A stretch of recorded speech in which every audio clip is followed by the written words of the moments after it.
Why did you even apply to our company, which requires a college degree, when you're just a high school dropout? Your resume isn't worth looking at. You don't even have the qualifications to apply. During the final interview at a top tire company, the interviewer, a graduate of a prestigious university, turned out to be my former classmate from high school who always looked down on me. Decisions made, no job for a poor high school dropout. Got anything else to say? The sound of tearing paper echoed in the interview room as the interviewer ripped up my resume. I was momentarily surprised, but then I smirked and retorted, "Good luck with your job search starting tomorrow." Huh? The interviewer looked confused, not understanding what I meant. Of course, he wouldn't understand now, but everything would become clear tomorrow, and he would be plunged into hell. I'm nervous. My name is Kevin. Dressed in a suit, I went to an interview at a certain company. This company, located in a prime location near the station, with its own building in downtown, was overwhelming with its magnificent structure. I entered nervously and waited quietly at the reception. Entering with a student's mindset was a fresh feeling. I was a so-called high school dropout, having left high school prematurely. During my high school years, I was subjected to a lot of harassment and bad-mouthing from my classmates, which eventually led me to become a truant, unable to attend school. I reminisced about those days. I'll never forget the days of harassment from my classmates. Kevin, you're so gloomy and weird. Don't look at us. The ringleader of the bullying was Jim. His grandfather was a city councilman with a lot of power, so Jim thought very highly of himself. He had many followers, and everyone looked up to him. On the other hand, I was introverted and ate a lot due to stress, so I was a bit chubby back then. This made me a target for teasing and harassment from my classmates. Hey, fatty, move. You're blocking my way. Does it smell like pig here? It stinks, doesn't it?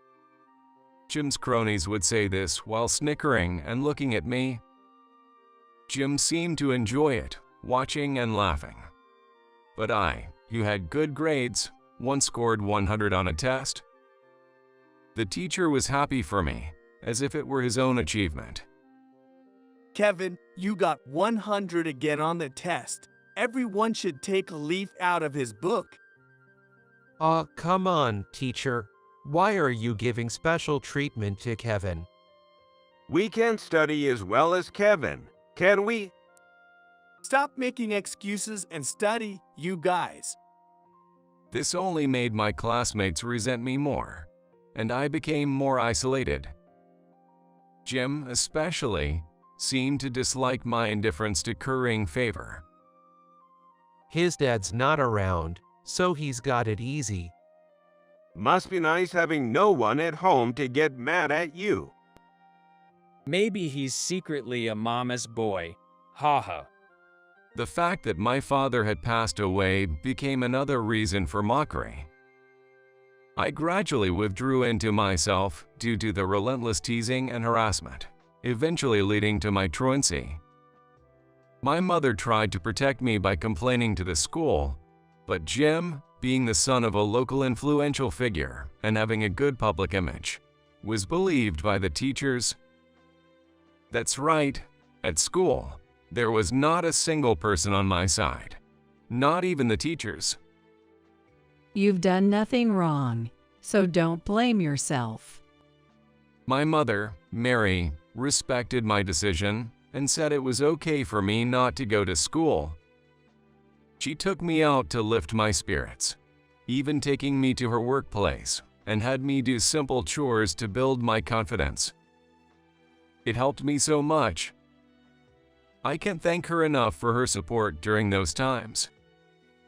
Years have passed since those days of gratitude, and now thanks to my mom's introduction. I work as an office clerk in a small firm. The reason I'm interviewing now is that the form is dissolving, and I was referred for the interview by the office manager. As I sat nervously in the waiting room, a man noticed my anxiety and struck up a conversation. Are you also here for the interview today? Yes, you too. Yes. It's strangely nerve-wracking before an interview, isn't it? My name is Mike. I'm Kevin. Let's both do our best. Talking to Mike, a recent graduate, in the waiting room helped ease my tension a bit. Then, looking around, he whispered, But this company, while its business is attractive, there's talk on social media about the interviewer's high-handed attitude. Really? Not to eavesdrop, but I heard everything. I'm Jake. Nice to meet you. Nice to meet you too. Jake, another candidate with keen ears. He joined our conversation, sharing a story about a friend who had faced intimidating remarks in their interview.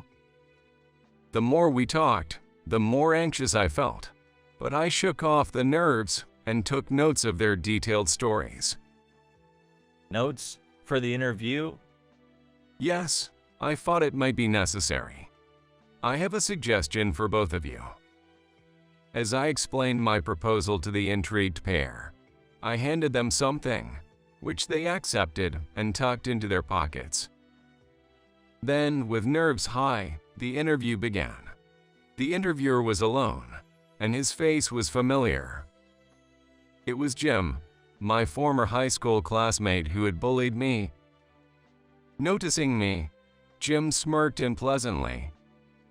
He enjoyed the situation just like he used to. Kevin, the high school dropout, long time no see. What have you been up to since dropping out of high school? A neat. As soon as I sat down, Jim mocked me, but I remained calm. Meanwhile, Jim bragged about graduating from a public university and becoming the rising star of the company, even talking about succeeding his grandfather as a councilman. All unsolicited. Hey, are you listening? Same old silent guy, ho. Of course, I'm listening. Please, continue. Seemingly annoyed by my quiet demeanor, Jim's mood visibly soured, but I didn't want to add fuel to the fire and urged him to go on. Taking this as a cue to continue, Jim's mood changed completely and he happily resumed his monologue. As the interview neared its end, Jim, smirking again, posed another question. Why would a high school dropout apply to our company, which requires a college degree? I've written it in my resume, so it would be great if you could take a look. Your resume isn't worth looking at, haha. You don't even have the qualifications to apply, haha. In response to my calm demeanor, Jim suddenly grabbed my resume from the table and tore it to shreds. No job for a poor high school dropout. Anything else you want to say? As my resume fluttered around, torn apart by Jim, he grinned at my shocked reaction. But my surprise was only because I didn't expect my resume to be torn, as the rest of the conversation had gone as anticipated. I stood up calmly, forced a smile on my face, and said to Jim, "Good luck with your job search starting tomorrow." Huh? Jim, the interviewer, was taken aback by my unexpected words, looking utterly shocked. I left the place without further interaction. The next day, I was on my way to that same company, accompanied by my boss, David. Wasn't he a former classmate of yours? You probably didn't want to see him, right? David, who knew about my past, expressed his concern, but I shook my head. It's for work, so I won't be selfish. Besides, I'm not who I was back then. I want to teach him a lesson. You'd be a scary enemy to have. Initially, David looked intimidated by my determined expression, but in the end, he praised me as a reliable subordinate. He really is a dependable boss. I stood up calmly, forced a smile on my face, and said to Jim, David said that with determination as he knocked on the door of the CEO's office of the company where I had my interview the day before. Inside, CEO Michael was present. After seeing us, he asked his secretary to call the person responsible for the whole situation. Shortly after, Jim entered the room, his face pale. Kevin, what the hell did you tell them at the company?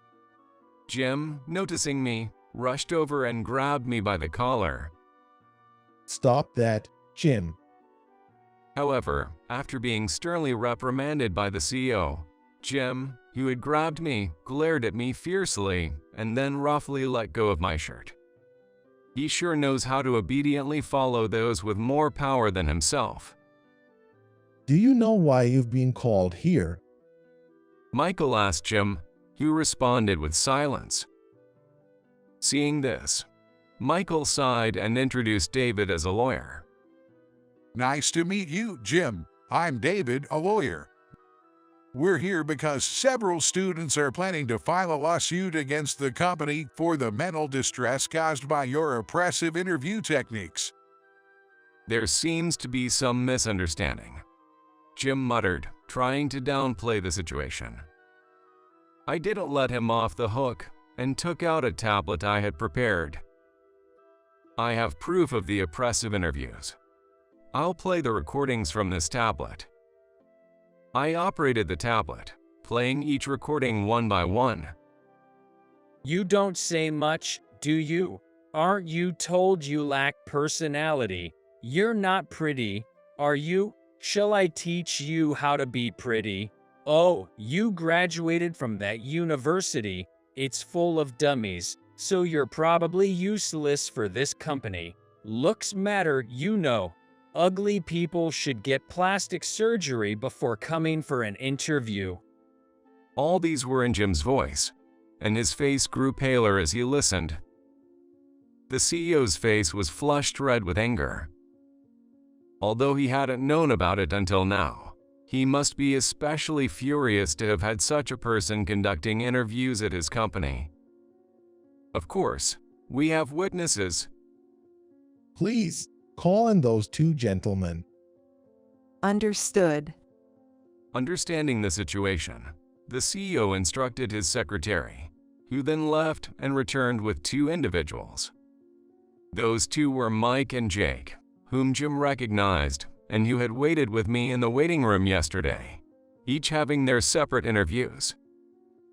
I had given voice recorders to these two gentlemen, who were also here for interviews.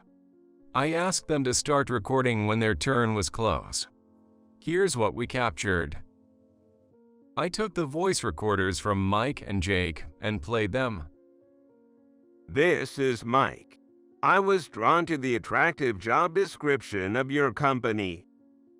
You're dreaming if you think it's easy here. I'm strict, and I'll fire you quickly if you annoy me. Understand? I'm Jake. I applied after seeing your job posting, eager to engage in this line of work. It says here you have a good memory. That's it. Frankly, it's all about whether you can work or not. Well, you're from that university, so I guess you're useless, haha. After playing each voice recorder and listening to the end, I turned off the recorders. Just like during my interview, both Mike and Jake had endured a barrage of harsh words followed by being subjected to Jim's boastful stories. As everyone's gaze turned to Jim, his face was sweaty, and he stammered in response. This was all to test the students' resilience. Some students have actually suffered mental and physical health issues due to your interviews. We have medical certificates to prove it, so we can't just write this off as a resilience test. David then pulled out a doctor's diagnosis from his suit and presented it to Jim. Reacting impulsively, Jim snatched the diagnosis from David's hand and tore it up, just like he had done with my resume. I had anticipated this, so I informed him that we had kept the original diagnosis safe and only presented him with a copy. At this revelation, Jim's face turned beet red. He never learns from his own actions. A high school dropout, huh? What are you trying to pull here? Jim shifted his gaze from David to me, looking like he was about to grab me again. I think there's a misunderstanding here, so let me clarify. Yes, I dropped out of high school, but I went on to graduate from college. Huh? What are you talking about? Have you lost your mind? Jim, unable to comprehend what I was saying, tilted his head in laughter. I understood that someone with his limited understanding would find it hard to grasp.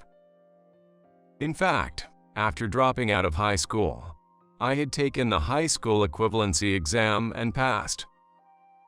I then enrolled in a prestigious university's law school and later attended law graduate school. David was a friend of my late father and a lawyer. My mother had worked in David's office when I was in high school. During my truancy days, it was David who had given me small tasks at his office. Hey, Kevin, you're doing great. You've got a bright future ahead of you. I remember David being very kind to me, as I was allowed to come and go in his office from a young age, and he knew my situation well. My mom respected him greatly. You can do it, Kevin. You'll pass for sure. Encouraged by David, I completed my judicial clerkship at his office this year and successfully passed the final exams. David was overjoyed, embracing me as if it were his own achievement. I still work in his office today. Also, David occasionally gave lectures at the university as a visiting professor, where students approached him about oppressive interviews. I'd really like you to go undercover, Kevin. How about it? Will you give it a try? Me? I'm not sure. I don't have much confidence. Don't worry. Just go for the interview and record it. By the way, here's the info on the interviewer. I was shocked to see the name Jim and his photo on the document. It was definitely him, the one who had bullied me in high school. David, please let me handle this job. Well, you're suddenly eager. Do you know the guy? David asked tentatively, and when I reluctantly confirmed, he started to worry and even considered calling off the job, which made me laugh. His reaction back then was quite amusing. It was undoubtedly Jim, the same person who had harassed me in high school. Several students who had been subjected to Jim's oppressive interviews decided to sue, and it was natural for me to attend the interview without raising suspicion. David and I have known each other for a long time. I was surprised when he asked to investigate our company, but I agreed because such interview practices should not be happening. Michael and David were acquaintances, and they had arranged for my undercover operation. As Michael informed Jim on this, his face turned even paler. We, as a company, need to take responsibility for this. We intend to compensate the victims who suffered under your interviews. What? We will also hold you accountable, Jim. We'll seek damages from you. Michael then announced disciplinary dismissal to Jim for causing significant harm to the company. No, boss, I didn't mean any harm. I was just testing their stress resilience. Weren't you just relieving your own stress?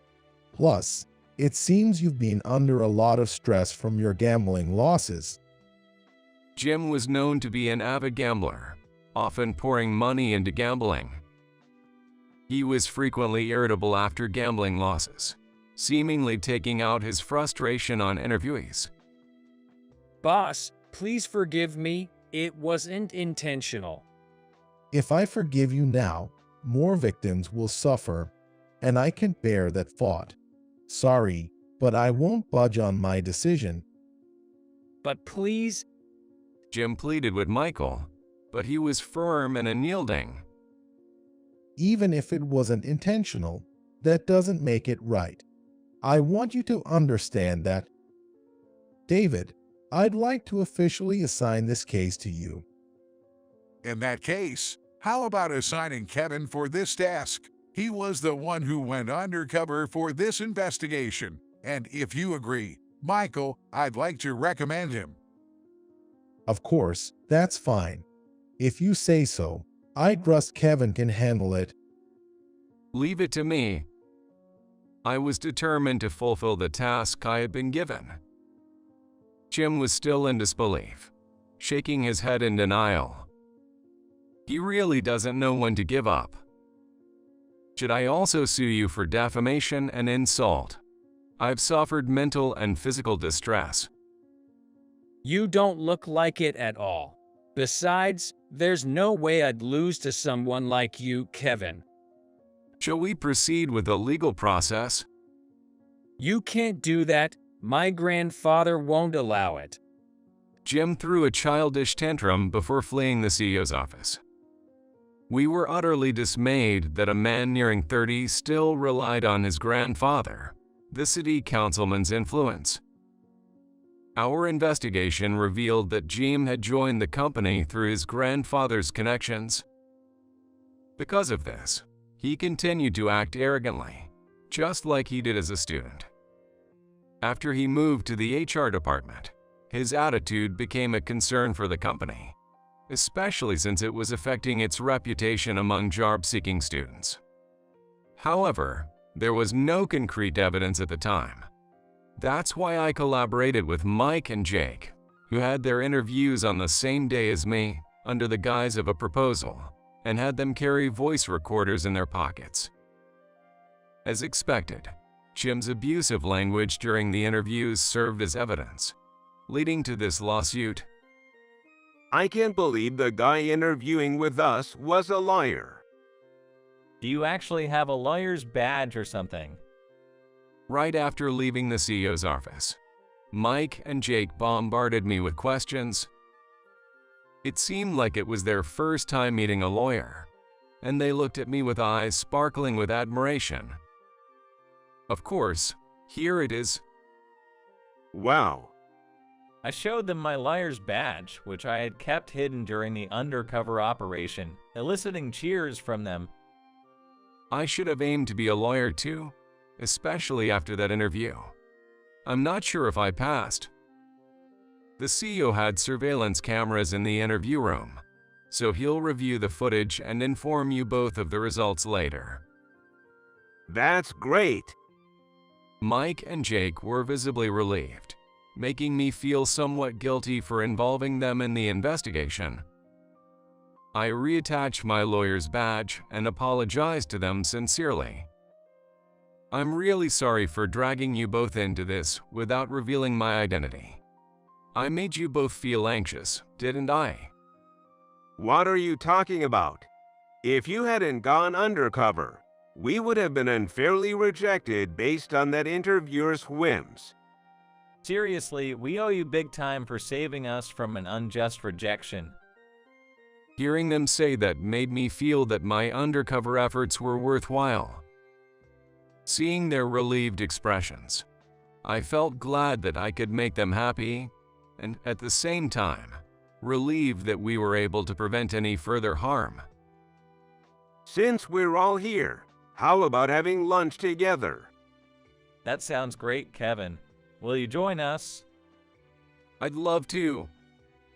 After checking my watch and seeing I had time before my afternoon duties, I agreed to join them for lunch. It felt like making new friends. Their friendly demeanor naturally brought a smile to my face.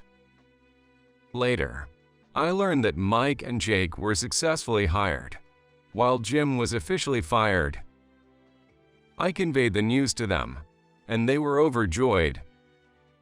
They thanked me again, so I emphasized that it was their own abilities that led to their success. Still, I bet they were really thrilled to be hired. Later, they invited me out for drinks, and I eagerly anticipated it. Meanwhile, Jim hadn't shown up at the company since storming out of the CEO's office. His parents had handled all the formalities with the company on his behalf. I wondered why he hadn't taken responsibility himself, but with the company's official decision, there was nothing more to say. I heard Jim got fired from the company. It's only natural. Honestly, it's a relief. Apparently, Jim's arrogant behavior at the office meant no one was sorry to see him go. The atmosphere in the office has improved a lot thanks to you. I'm really glad I left it in your hands, Kevin. Thank you again. The CEO expressed his gratitude to me over the phone.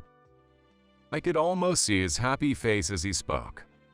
Just when I thought everything was settled, the next day brought a new development. The next day, Jim and his grandfather, James, visited David's law office. I heard there's a lawyer named Kevin here. Could I meet with him? I'd like to discuss the matter regarding my grandson's commotion. James, who arrived with a burly man in a black suit, asked for me. Surprised by the sudden visit, I braced myself, but James bowed to me sincerely. I'm sorry for what my grandson did. I wasn't aware of his actions, and as his grandfather, I feel responsible. I had heard James was a city council member, but he was more humble than I expected. He had believed in Jim, who was academically successful and good at maintaining appearances, and was unaware of the harassment Jim had inflicted. It seemed that Jim had been silencing others and using his grandfather's influence to his advantage. I never thought he would use my influence to bully others, James explained. After asking his friends and local acquaintances, I found out he's been a fool. First, I want to apologize to you for the harassment since high school. Saying so, James bowed again.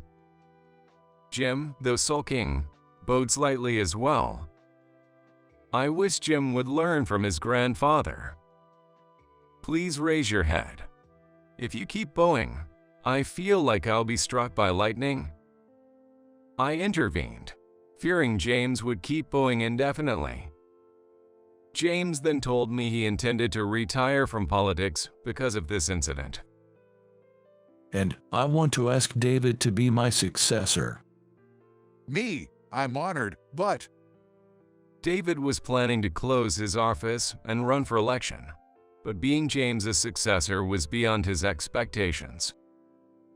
His reaction showed he hadn't fully grasped the reality yet. Is everything okay with this? Shouldn't we discuss it more? You're famous as the only trustworthy lawyer in town, well-connected and well-regarded by citizens. There's no mistaking your qualifications. I'm not making this decision lightly. James mentioned that since he was retiring, he would ask his supporters to endorse David. James's son wasn't interested in politics, and Jim was out of the question, so he had no one else to ask. Okay, if you're sure, I'll take on the role. Thank you. I'm counting on you. David and James shook hands, agreeing to the proposal. Jim was set to help with James' farm. While I'm alive, I won't let you do anything wrong. I'll be strict. James declared that enthusiastically, and Jim's face turned even paler beside him. Months later, David was successfully elected, and I took over his law office. Doing well, Kevin.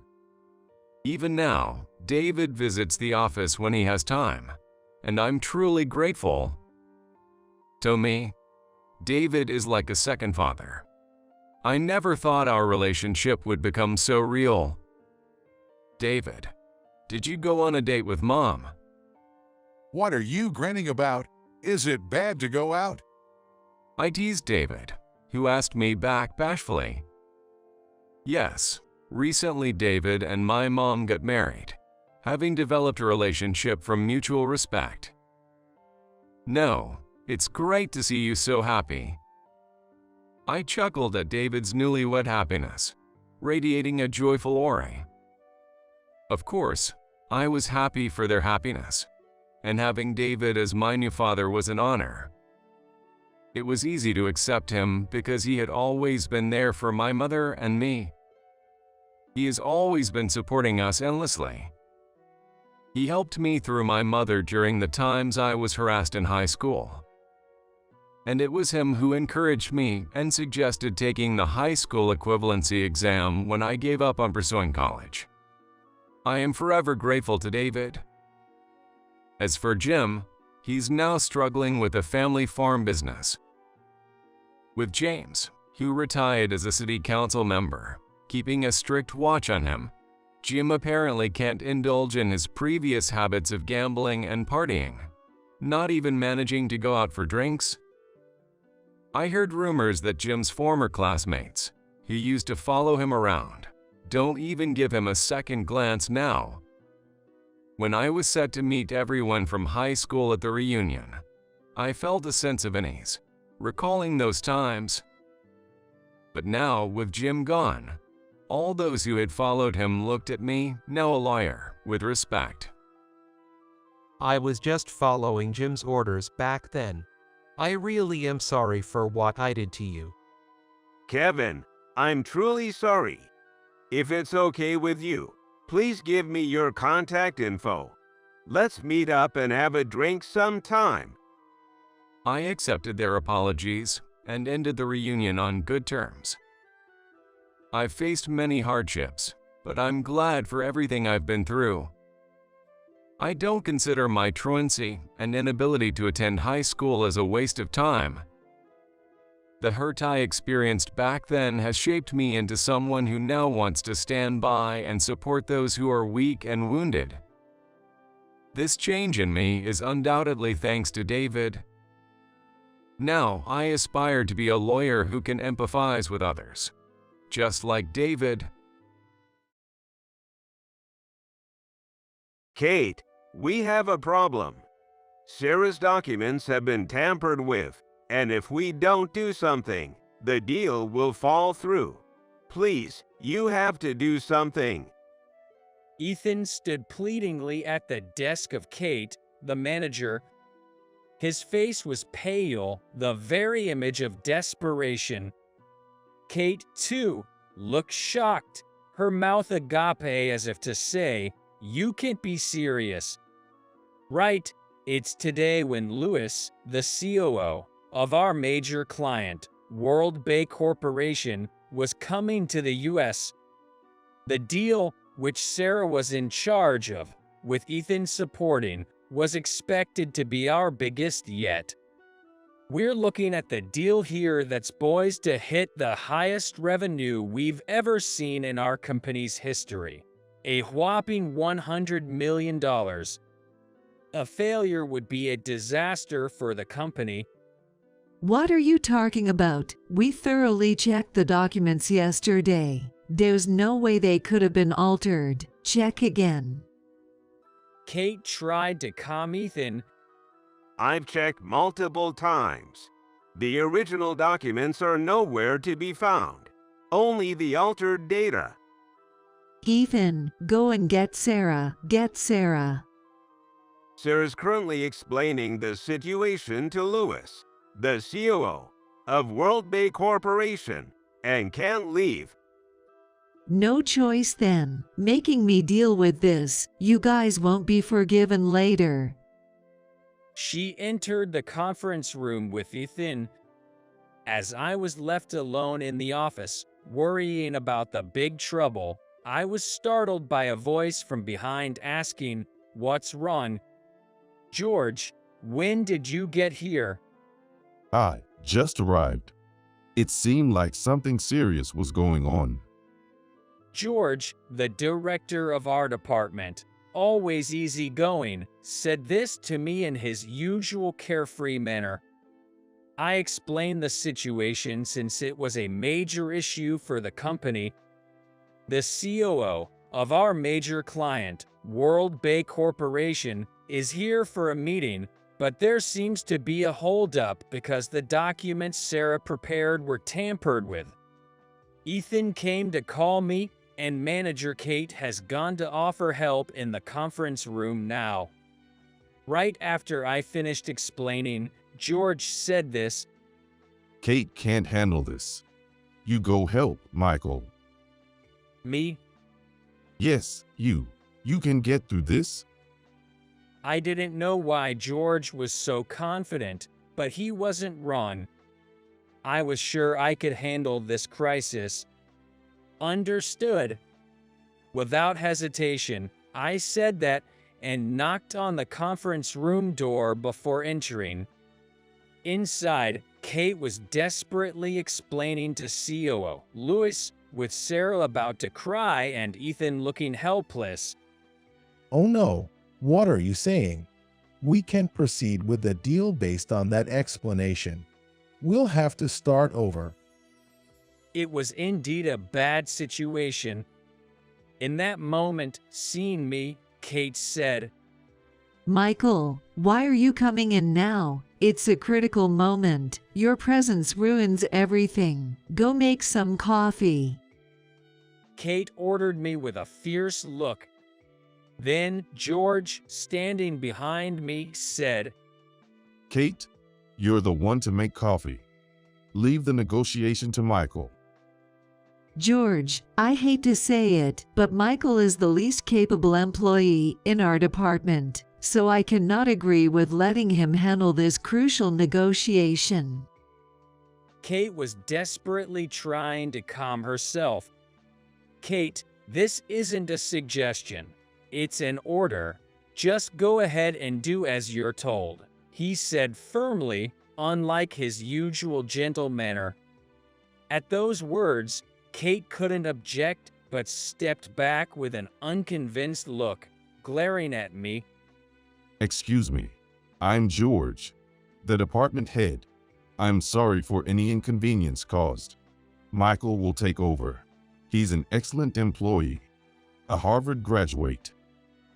George quickly approached Lewis and exchanged greetings with him for the first time. What? Huh? Indeed, you seem to have a smart look, Michael.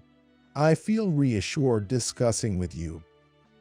After exchanging greetings with George, Lewis extended his hand for a handshake to me. As Kate and Ethan looked on in astonishment, I hurried over to Lewis. Pleased to meet you, I said as we shook hands, and then I sat next to Sarah. I'm Michael Anderson, a 30-year-old in my 5th year of working. I work for a major jewelry manufacturing company. Though it's my 5th year working, I've only been at this company for 2 months. I was searching for a new job due to various concerns at my previous company when, by chance, the president of this company knew my uncle, who spoke on my behalf, and I was hired mid-career. Just as I joined, an initiative to boost overseas business was launched, and several members from what had been a domestic sales team, including me, were reassigned to this new project. My manager is Kate Smith, a woman about 10 years my senior, and then there's Sarah Brown, 1 year senior than me. You joined the company straight out of college. There's also Ethan Martinez, who has less experience in the workforce than I do, but with more time at this company since he joined as a new graduate.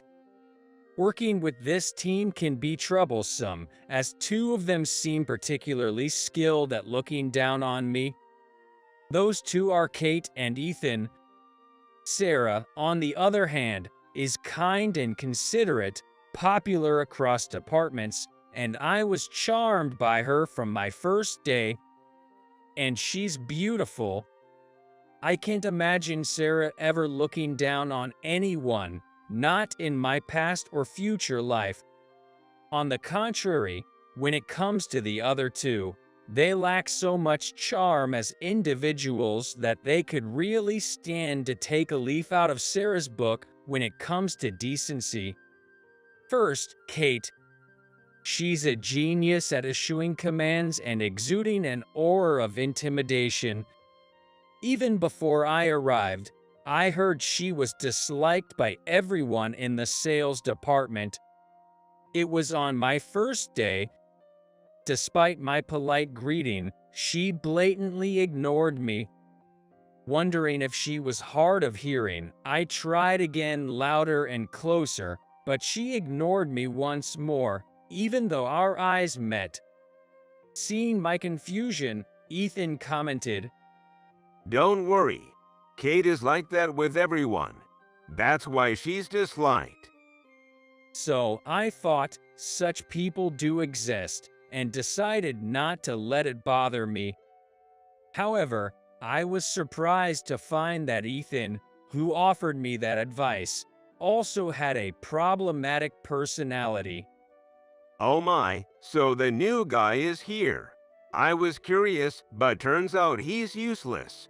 The last thing we need in our busy department is someone who can't pull their weight. After hearing about Michael's education from Kate, she didn't know. He must be a high school grad at best.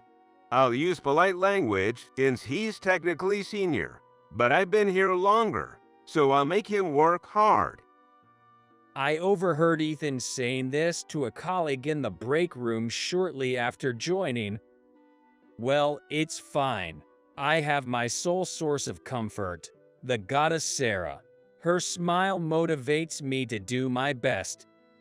Ethan, you forgot to clean the coffee maker again. The next morning, Kate's shrill voice filled the office. Sorry, but the coffee duty has been handed over to Michael since yesterday, so it's not my fault. Ethan hastily defended himself, feeling sorry for him getting scolded first thing in the morning by a boss with such mood swings. I was setting up my computer and reading the company manual. Wait, did you just say my name? I looked up at Ethan. Michael, you take over a job and then just talk. So incompetent right from the start. I wonder why the president even hired you mid-career. Kate raised her voice in anger. It seemed the direction of her anger had shifted to me. But I don't recall Ethan asking me to take over coffee duties, nor did I offer to.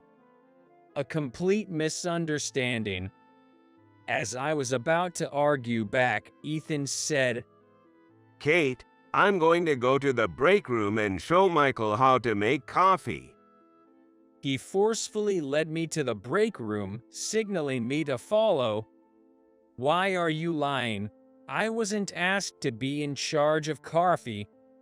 Come on, it's all about helping each other out when we're in a bind. I figured Ethan must have been the low man on the totem pole, bossed around by Kate before I arrived, so I felt a bit sorry for him. All right, I guess making coffee every morning isn't such a big deal. Thanks, he said bluntly, leaving me alone in the break room and quickly returning to his desk. Well, whatever. I didn't need to ask how to use the coffee maker, and I found the coffee grounds easily enough by rummaging through the cupboard, so it was no problem. It seems like Kate was waiting for her coffee, so I would go ahead and make everyone's. But when I handed it to her, she just took it without saying thanks and stayed silent, still being her usual standoffish self. I briefly thought it would be amusing if she was guarded, but even if she were, I knew I could never have any feelings for Kate.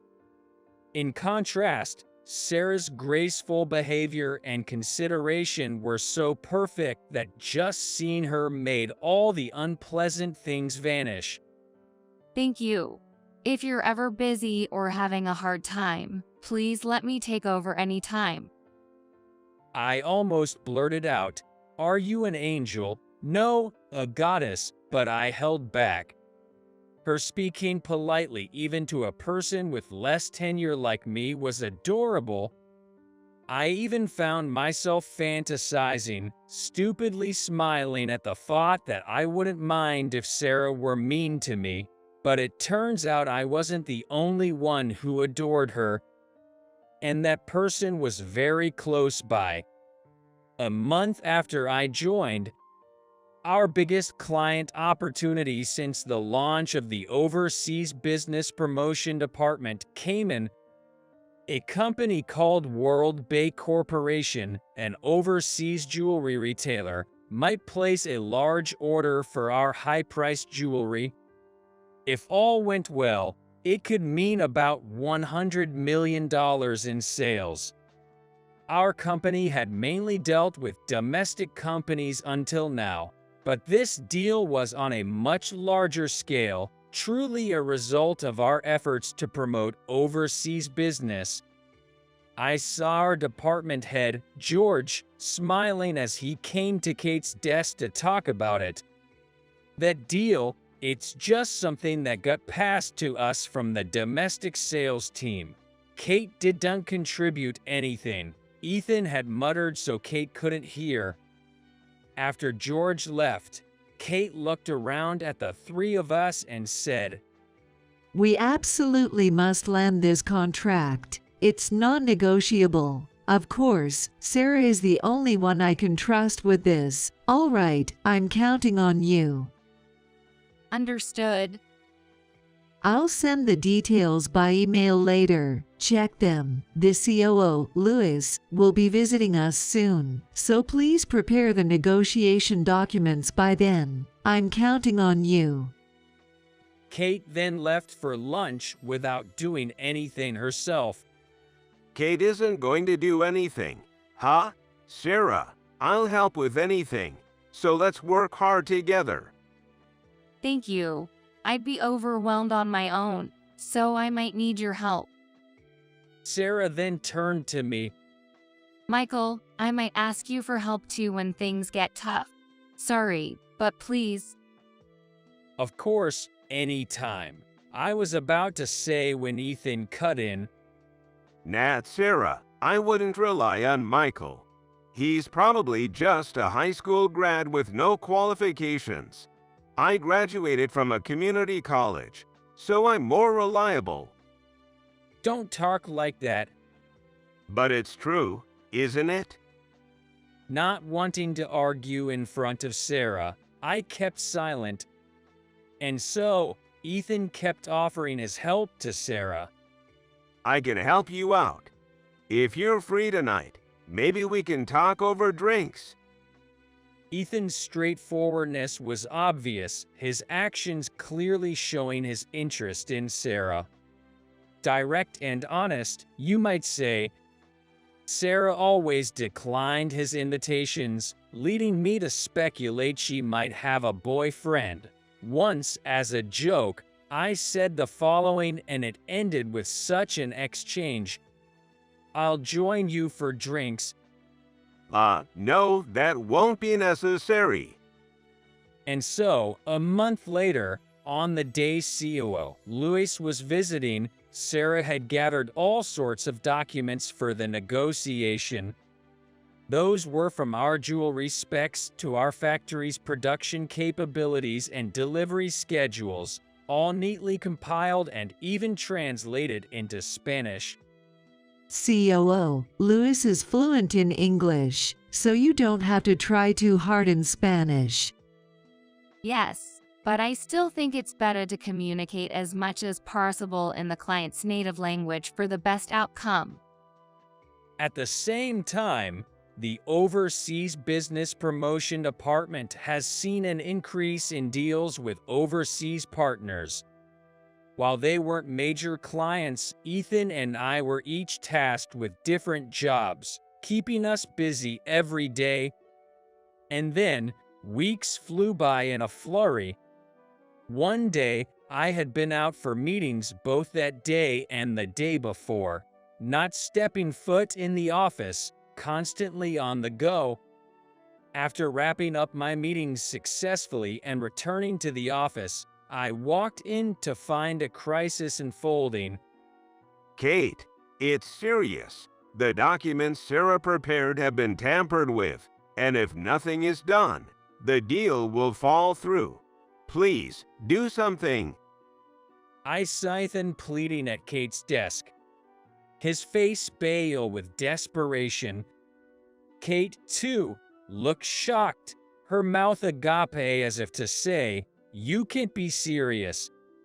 Right, it's today when Louis, the COO of our major client, World Bay Corporation, was coming to the US. The deal, which Sarah was in charge of, with Ethan supporting, was expected to be our biggest yet. We're looking at the deal here that's poised to hit the highest revenue we've ever seen in our company's history. A whopping $100 million. A failure would be a disaster for the company. What are you talking about? We thoroughly checked the documents yesterday. There's no way they could have been altered. Check again. I've checked multiple times. The original documents are nowhere to be found. Only the altered data. Ethan, go and get Sarah. Get Sarah. Sarah's currently explaining the situation to Louis, the COO of World Bay Corporation, and can't leave. No choice then. Making me deal with this. You guys won't be forgiven later. She entered the conference room with Ethan. As I was left alone in the office, worrying about the big trouble, I was startled by a voice from behind asking, "What's wrong?" "George, when did you get here?" I just arrived. It seemed like something serious was going on. George, the director of our department, always easygoing, said this to me in his usual carefree manner. I explained the situation since it was a major issue for the company. The COO of our major client, World Bay Corporation, is here for a meeting, but there seems to be a holdup because the documents Sarah prepared were tampered with. Ethan came to call me, and manager Kate has gone to offer help in the conference room now. Right after I finished explaining, George said this. Kate can't handle this. You go help, Michael. Me? Yes, you. You can get through this. I didn't know why George was so confident, but he wasn't wrong. I was sure I could handle this crisis. Understood. Without hesitation, I said that and knocked on the conference room door before entering. Inside, Kate was desperately explaining to Louis, with Sarah about to cry and Ethan looking helpless. Sarah, what are you saying? We can't proceed with the deal based on that explanation. We'll have to start over. It was indeed a bad situation. In that moment, seeing me, Kate said, Michael, why are you coming in now? It's a critical moment. Your presence ruins everything. Go make some coffee. Kate ordered me with a fierce look. Then George, standing behind me, said, Kate, you're the one to make coffee. Leave the negotiation to Michael. George, I hate to say it, but Michael is the least capable employee in our department, so I cannot agree with letting him handle this crucial negotiation. Kate was desperately trying to calm herself. Kate, this isn't a suggestion. It's an order. Just go ahead and do as you're told, he said firmly, unlike his usual gentle manner. At those words, Kate couldn't object but stepped back with an unconvinced look, glaring at me. Excuse me, I'm George, the department head. I'm sorry for any inconvenience caused. Michael will take over. He's an excellent employee, a Harvard graduate. George quickly approached Louis and exchanged greetings with him for the first time. What? Huh? Indeed, you seem to have a smart look, Michael. I feel reassured discussing with you. After exchanging greetings with George, Louis extended his hand for a handshake to me. As Kate and Ethan looked on in astonishment, I hurried over to Louis. "Pleased to meet you," I said as we shook hands, and then I sat next to Sarah. Ethan looked at my face with expression that seemed to say, "What on earth?" George, unusually serious, whispered in my ear with a smile. Michael, I know you understand, but this is a crucial negotiation for our company. Now is the time to rely on your skills? Understood. After saying that, I took a deep breath and began speaking to Louis in fluent Spanish. Kate and Ethan watched me with their eyes wide and mouths agape. I apologized to Louis in Spanish for the somehow mix-up with the documents. Louis seemed to cheer up, being able to proceed in his native language. Then, I quietly said to Sarah, "Please check if there's any trace left of the tampered document data. I'll keep the conversation going." Ethan has been looking, but there's nothing. Plus, we can access the shared folder where the deleted data should be. From this company laptop, you can access folders restricted to executives. Try searching from here. I handed her my laptop. Surprised but understanding the urgency, she followed my instructions. After a while, Michael, I found it. My document is in the executive folder. Great. Let's print it out quickly and hand it over to Louis. Okay. Sarah headed to the copier. "It seems the problem will be solved, Michael. You are an excellent employee. With you here, I feel reassured about moving forward with our business," Louis commented after watching our interaction. Kate looked a bit relieved, but also had a complicated expression on her face. Soon after, Sarah returned with the correct documents. Louis was satisfied with the negotiation documents, including Sarah's Spanish explanations. We successfully agreed on the deal. After seeing Louis out and returning to our desks, Kate and Ethan gave me meaningful looks. Kate was the first to speak up. Michael, if you were fluent in Spanish, you should have said so from the start. Why are you embarrassing me like this? And what's with Harvard? Seriously, what's George thinking? Telling such a lie. What's he gonna do when Louis finds out? Exactly, Michael. Helping us out like that just makes us look bad. I had no intention of embarrassing anyone. I just wanted to save our company from a major issue. And my Harvard degree is real. If it weren't for Michael, we would have lost a $100 million deal. I can only be grateful to him. I'm truly sorry for my mistake. Sarah immediately stood up and offered a sincere apology.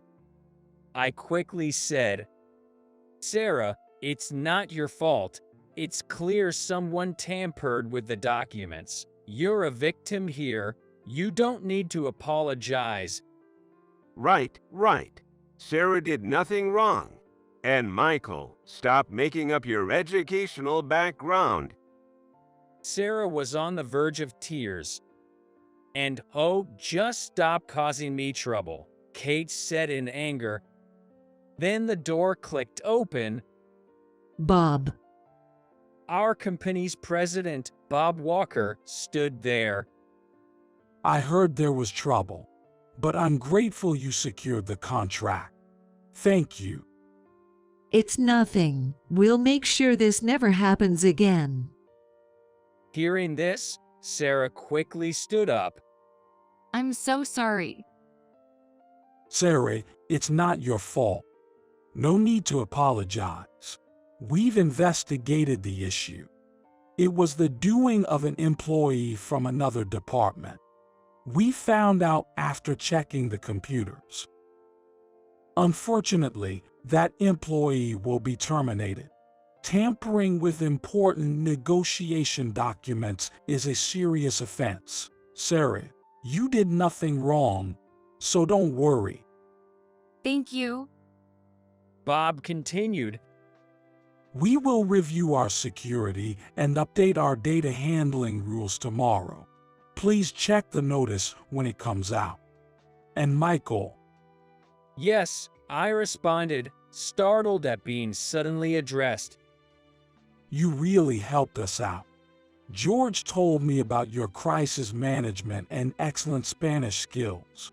I'm grateful we got someone as talented as you through your uncle's introduction. We've just started our overseas business promotion department, and we'll be relying on your skills. Of course, we'll increase your position and salary accordingly.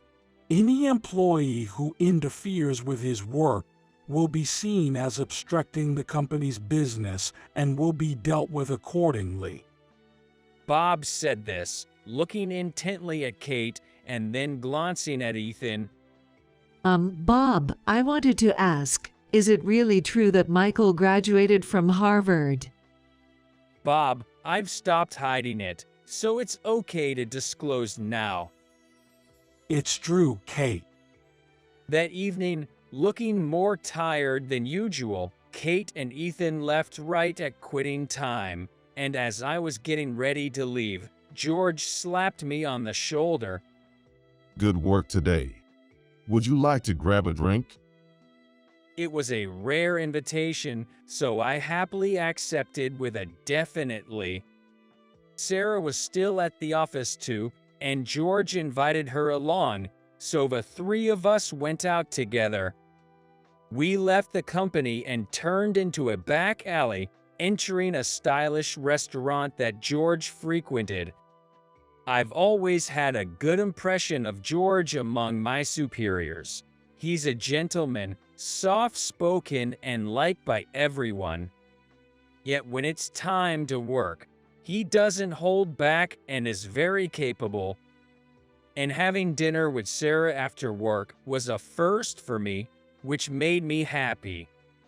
She said she wasn't good with alcohol, but as she opened the bottle for our first beer, she looked so cute. She's older than me, so it might be rude to call her cute, but it was true. Really? Today? Our company was saved thanks to you too. I invited you out as a thank you. The work data, whatever it may be, goes into a separate folder if deleted. That folder can only be accessed by a limited number of executives. But I trusted you, Michael, so I gave you access just in case. That came in handy this time. I heard from Bob that the person who tampered with the documents has been identified. Yes, that's right. That's partly why I thought it was important to tell you. The culprit was Emma from the domestic business department. I had my suspicions. It turns out it was a complicated mess involving romantic relationships between Sarah, the female employee Emma, and another male employee, John. Seriously, I was disappointed because Sarah was popular and I thought there might be love troubles, but I was relieved to learn that Sarah wasn't actually dating anyone. Emma, who liked John, was apparently rejected because John had a crush on Sarah. This led to Emma's act of revenge due to her grudge. Sarah had been harassed by Emma before, so Sarah was completely innocent but got caught in the crossfire. Being beautiful might have its advantages, but it also seemed to bring trouble. So, Sarah is a wonderful woman. You already have someone decided, right? Not so subtly, George laughed at me. No, I'm not seeing anyone. I blurted out what, loudly. It caused George to burst into laughter. But to think we'd have a Harvard graduate join our company. Wait, George, you knew about that too. I thought only Bob knew. I had informed Bob, the president, about my educational background when I joined the company, but I had asked him to keep it private. Here, Bob mentioned you didn't want to disclose your education, but as a director and someone he trusted, he let me in on it, making sure not to tell Kate. Why did you want to hide your prestigious education? I actually worked at a Spanish company right after graduating where I didn't hide my education, but my coworker was being ridiculed because of me. Michael, you went to Harvard, was making comments like he went to some low-tier university or something like that. That coworker ended up leaving the company because of it. But working together, I also made a mistake. I realized then that there was nothing but prejudice based on education, and I started questioning the value of my Harvard graduate title. So when I got the offer from this company, I asked Bob to keep my education a secret. And because of that, Kate and Ethan thought you were just a high school graduate, looking down on you.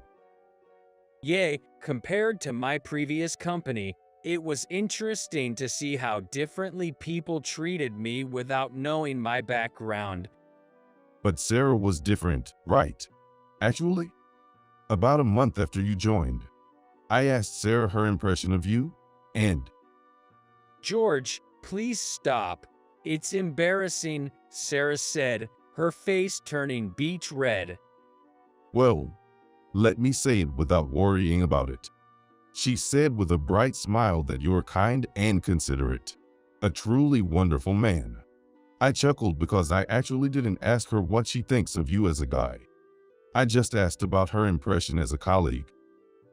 She blushed when I teased her about liking you. And then, I was eager to know Sarah's response to his asking, "Do you like him?" But George stopped there, leaving me hanging. Before hearing the rest of the story, I realized in a silent exchange between us guys that I should express my feelings to Sarah. 2 months later, my work was recognized, and I was promoted to the manager of the Overseas Business Promotion Department. Former manager, Kate, had been demoted to a regular employee handling product management, likely due to her history of neglecting her duties and having a bad reputation among the staff for always leaving work early.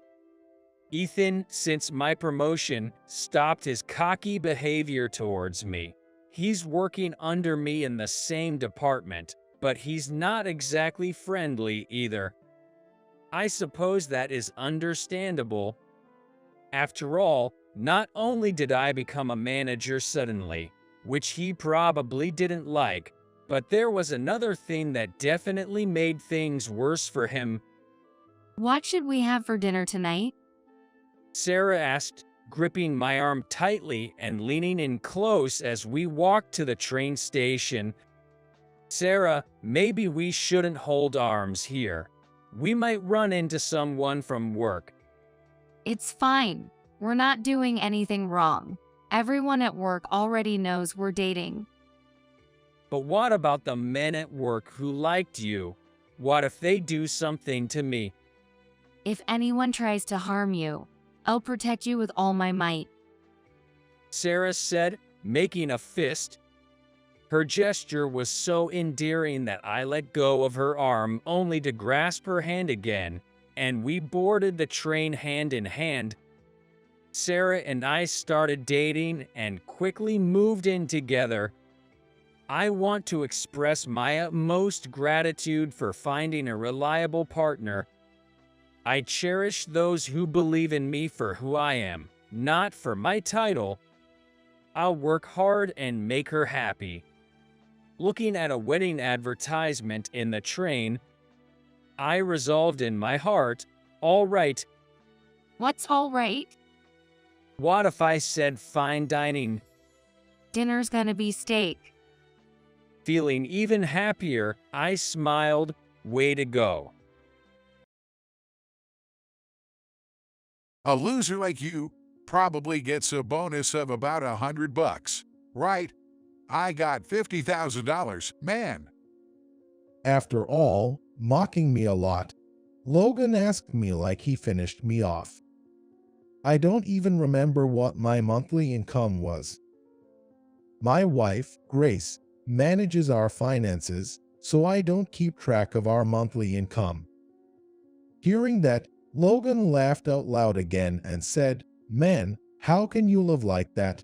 Not even remembering your own salary, your memory must be shot." He said that, looking down on me disrespectfully. Suddenly, a beautiful woman entered the reunion venue and walked straight towards me. Mr. Miller, as CEO, is $10 million okay for this year's compensation? Yay, that's fine. At my words, all my classmates buzzed with astonishment. $10 million. Logan looked at me and the woman back and forth with disbelief. Hey, who is this woman, and what's this about being a CEO? $10 million. What are you talking about? Logan asked me, clearly confused. I'm George Miller. I run a company at 55. Our company manages logistics. Simply put, we're in the business of delivering packages purchased online to customers. After a monumental failure in university entrance exams, I attended a local third-tier university and then worked for a local company. But I never quite fit in there either. I stutter, and it gets worse when I'm nervous. Because of this, I was bullied throughout elementary, middle, and high school. Lacking self-confidence and struggling to interact with others, I was harassed at my job and quit after about 6 months. After that, I worked as a freelancer for a while. Being quite proficient with computers, I managed to get by as a systems engineer, earning just enough to live on. I thought I might as well continue freelancing. But then I realized something. I could live without ever stepping outside. I did all my shopping online. The convenience of potentially receiving packages the same day made it all too easy to overspend. I predicted that online shopping would only continue to grow. What would become scarce then were delivery services. With this in mind, I started my own company at 26, managing delivery services. Now, our company has grown to employ over 100 people. However, my stutter hasn't improved, so all the greetings and speeches required of a CEO are handled by my brother, Joseph. Joseph joined my company right after graduating from college. He's now an excellent vice president of our company. Got the speech for next month's CEO's address ready?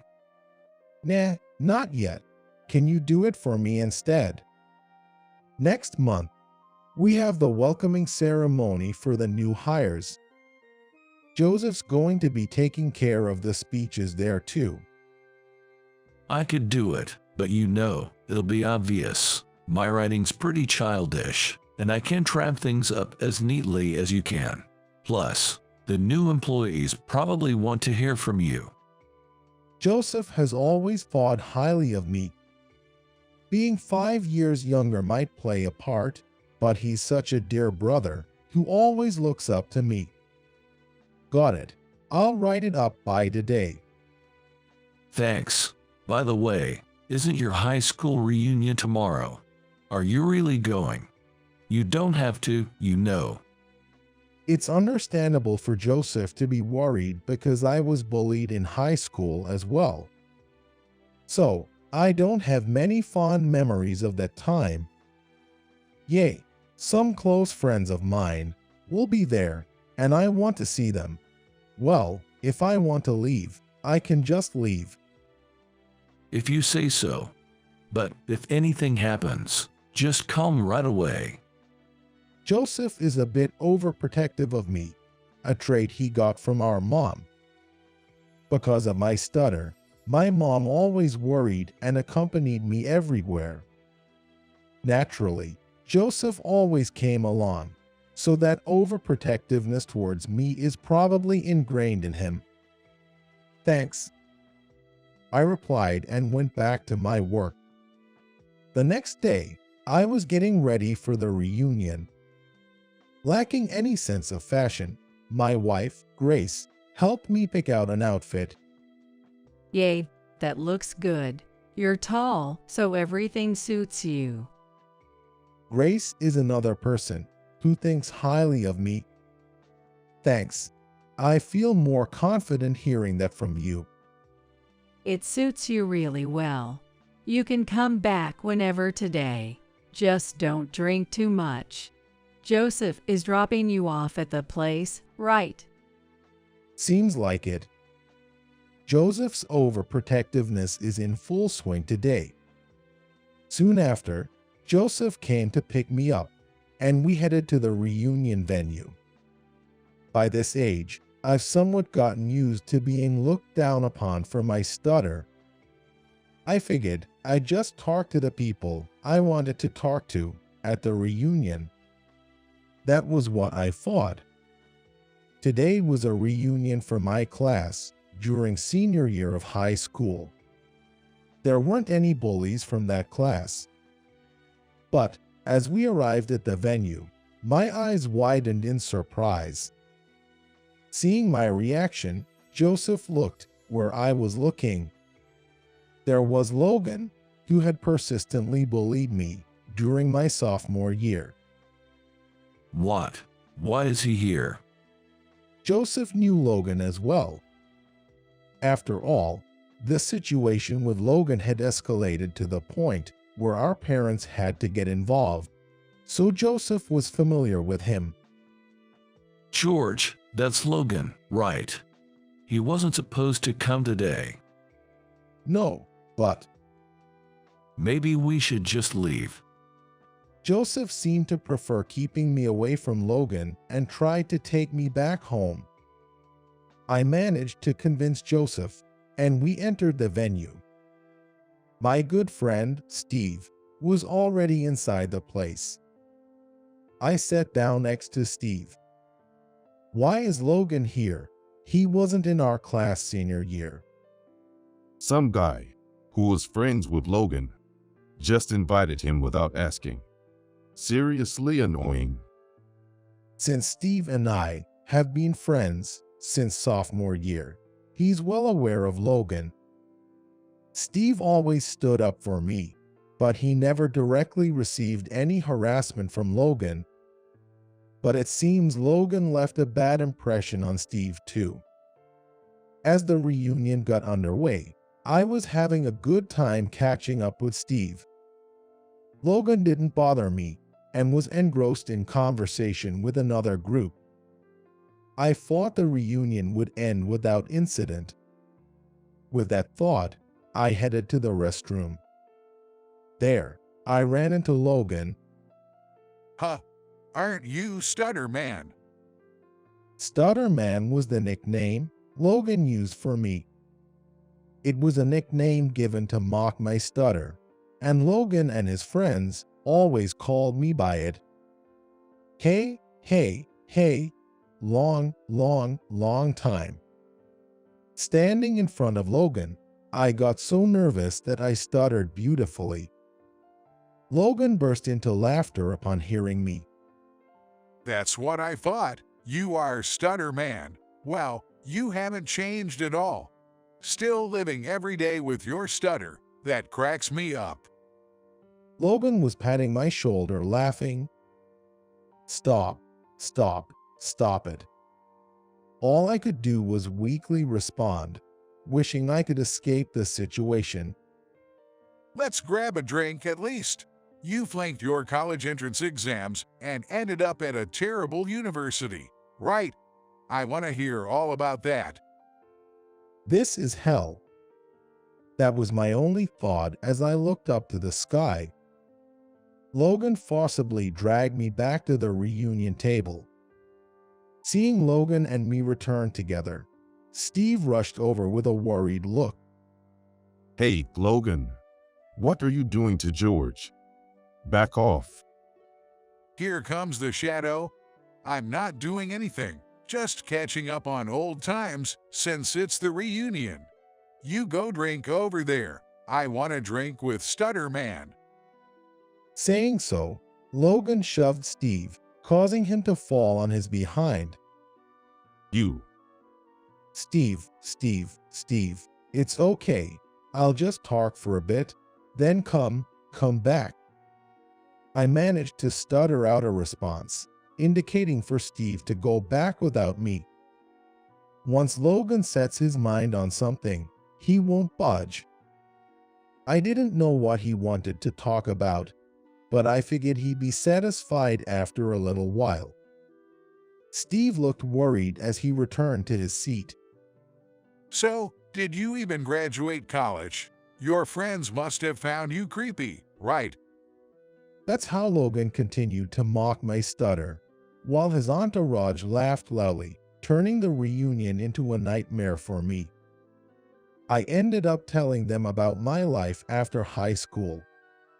I ended up telling Logan and his friends about my life after high school, just as they said.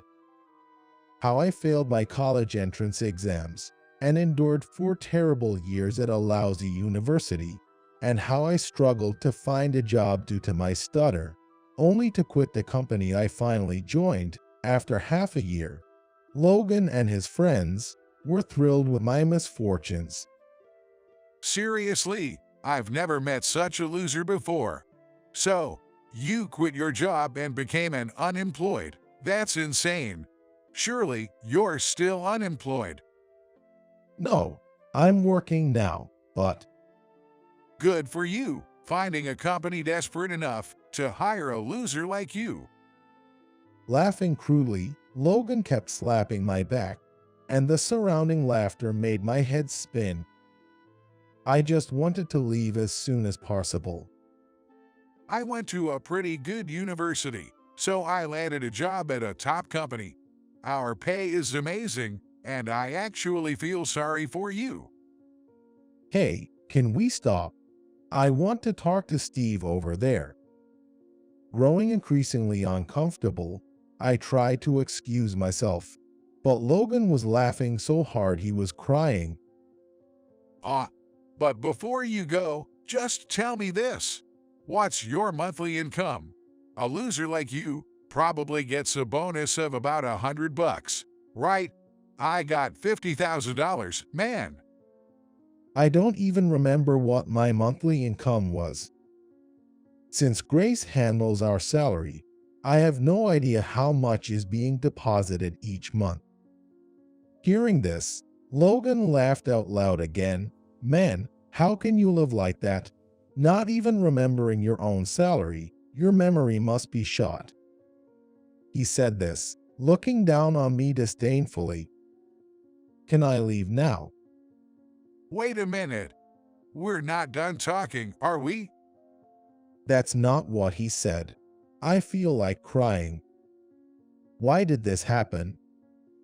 I just wanted to see my old classmates that I got along with after so long. Suddenly, a beautiful woman entered our reunion venue. All the men were gaping at her. Who is this lady? She's stunning. Logan was clearly smitten by the woman, who had the aura of an actress. She walked straight towards me. Mr. Miller, I need to discuss something important with you. Oh, yay. What is it? Seeing the woman talking to me, Logan looked at me with a puzzled expression. Mr. Miller, as CEO, is $10 million an appropriate compensation for this year? Yay, that's fine. Hearing this, all my classmates buzzed with astonishment. $10 million. Logan looked at me and the woman back and forth in disbelief. Hey, Stutter Man, who's she? And what's this about you being a CEO? $10 million. Logan was clearly confused, not knowing what to ask. I am Emily, George's executive assistant at the company, led by him. The vice president asked me to urgently confirm this matter regarding compensation. Joseph. Yes. Why Joseph suddenly wanted to confirm my compensation now. But the atmosphere changed completely, and I finally felt I could breathe properly. Hey, Stutter Man, explain. What's this joke about you being a CEO? How much did you pay her to pretend? It's all an act, right? How can someone be so cynical? So, you're Logan. Emily said understandingly, looking at Logan with a cold gaze. What's up with that? It looks like you've been underestimating George. Do you even know what kind of company he runs and its revenue? George has achieved and earned far more than you can. Emily is an excellent secretary, but she's known for having strong likes and dislikes. Her arguments with Joseph over me are a common sight in the office. Embarrassingly, those arguments are often about who cares for me more. I can't forgive you ruined the reunion that George was looking forward to. I hate men like you, who are scum of the earth, the most in the world. Logan is visibly hurt by being called the most hated by a beautiful woman. As a man, you're truly worthless. Is it fun living like that? Don't look at me with such a stupid face. Emily doesn't hold back when she dislikes someone. Being harshly criticized by her like this seems so tough that countless male employees have left because of it. Hey, cut it out. Seriously, Joseph, what is he thinking sending Emily here all of a sudden? As I said, so tilting my head, Joseph entered the room at just the right moment. Hey, Logan, it's like you treated George so well, huh? Joseph's manner of speaking was completely thuggish. As soon as he entered, Joseph was fuming, and I was even more confused about what was happening. As for Logan, after being scorned by Emily and shouted at by Joseph, he looked like he was about to cry. Joseph, what got into you all of a sudden? Come on, I heard everything Logan was saying to you. I can't take it anymore. I've always thought I could never forgive him. You heard what? Completely bewildered, I was stunned. I called Joseph. I thought I couldn't handle it on my own. I kept the phone on so Joseph could listen to the entire conversation between you and Logan. Finally, everything clicked, and I understood. So, Steve had called Joseph and kept the phone on for him. Joseph, having listened to the entire conversation, got angry at me being mocked and deliberately asked Emily to confirm the compensation. I wish I could have come sooner, but I was putting my daughter to bed. Sorry I'm late, but you can leave the rest to me. I could have handled it by myself. Emily snapping at Joseph is the usual scene. Well, I have a role as a brother. I can forgive this guy for saying terrible things to my important brother and ruining the reunion. Joseph's tone might be gentle, but his gaze never leaves Logan, showing a determination not to let him get away. What the heck? Stutterman is the CEO. The guy who could only get into a third-rate university can't possibly have a decent job, especially with that way of speaking. Stop calling him that. Stutter or not, my brother is more capable than any company president.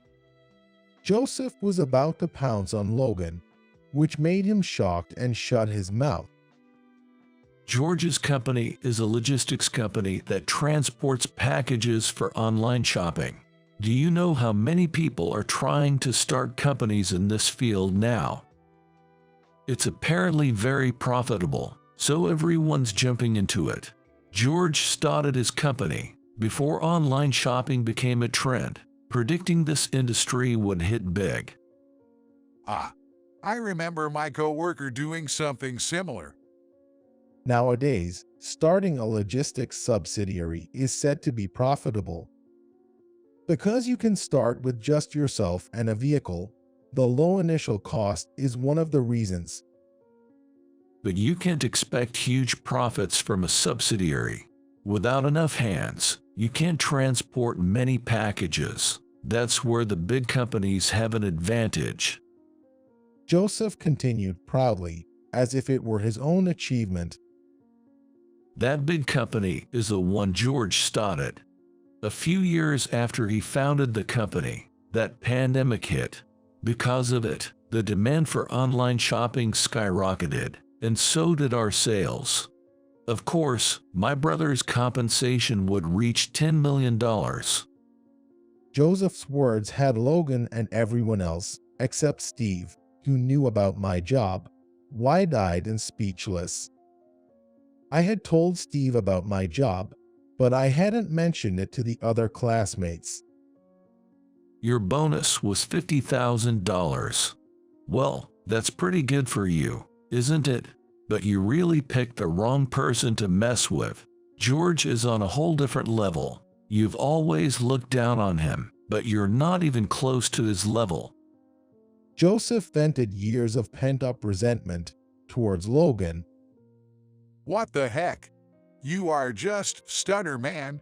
You can even say anything yourself, since always. Even now, you've had your brother step up and protect you. Don't you feel ashamed? Logan was still not convinced, glaring at me. Joseph and Emily's gaze turned even colder. We defend George because we have been helped by him so much. What? Steve, who had been silent, chimed in. You called me a shadow earlier. Right. That's exactly right. But do you understand why I choose to follow George? I don't know, and I don't care. Logan answered, clearly annoyed. George's way of thinking is truly amazing. He thinks completely differently from us, normal folks. Plus, he's incredibly smart, always teaching us stuff. This guy could only get into a third-rate university, and his grades weren't that great either. Indeed, my school grades were always around the upper middle. George only failed his university entrance exams because he was sick that day. He always said he kept his grades in the upper middle on purpose. Only close friends knew, but George always ranked first in national mock exams. Don't make stuff up. Ranking first in national mock exams, that's just talk. Then, voices around us started saying, so that George was the George Miller, who ranked first in the national mock exams every time. I never thought it was this George. I always thought the George Miller, who was always first in the national mock exams, was someone with the same name. Ah, George operates on a completely different level from us. School grades don't matter to him, good or bad. And it didn't matter to him which university he went to, because he knows he's talented. That's an undeniable fact. Being praised like this is embarrassing, and I never shared these thoughts with anyone. But realizing Steve understood all this without me saying anything made me feel warm inside, grateful for such a good friend. Take back everything you said about George having a bad memory and being stupid. I had never seen Steve so angry before. Logan seemed a bit intimidated, avoiding eye contact, but he didn't apologize. Logan Smith, you're a department manager at a system company, right? Come to think of it, that's one of the companies George still does business with, isn't it? Emily, who had been busy searching for something on her tablet, spoke up. Yay, we still get requests from that company to do the final checks on their systems. what are you talking about? Logan was visibly shaken, not only by the mention of his company and position, but also by the revelation that his company was doing business with me. After leaving my previous job, I worked as a freelance system developer for a while. During that time, I got requests from your company and worked with them continuously. They kept asking me to join the company, promising a good position, but I always turned them down. Logan listened to me, dumbfounded. Even after starting my own company, they asked me to continue checking their complex systems, and that's the only task I've kept doing for them. The talk about outsourcing, only the high-difficulty system checks to someone. It was actually you. Logan looked at me in disbelief. So, essentially, George holds a higher position even in your company, Logan. I've sent recordings of all the rude things you said about him to your company. What? Logan was stunned by Emily's declaration. What the hell are you doing? This is private stuff. That's crazy. The only crazy one here is definitely you.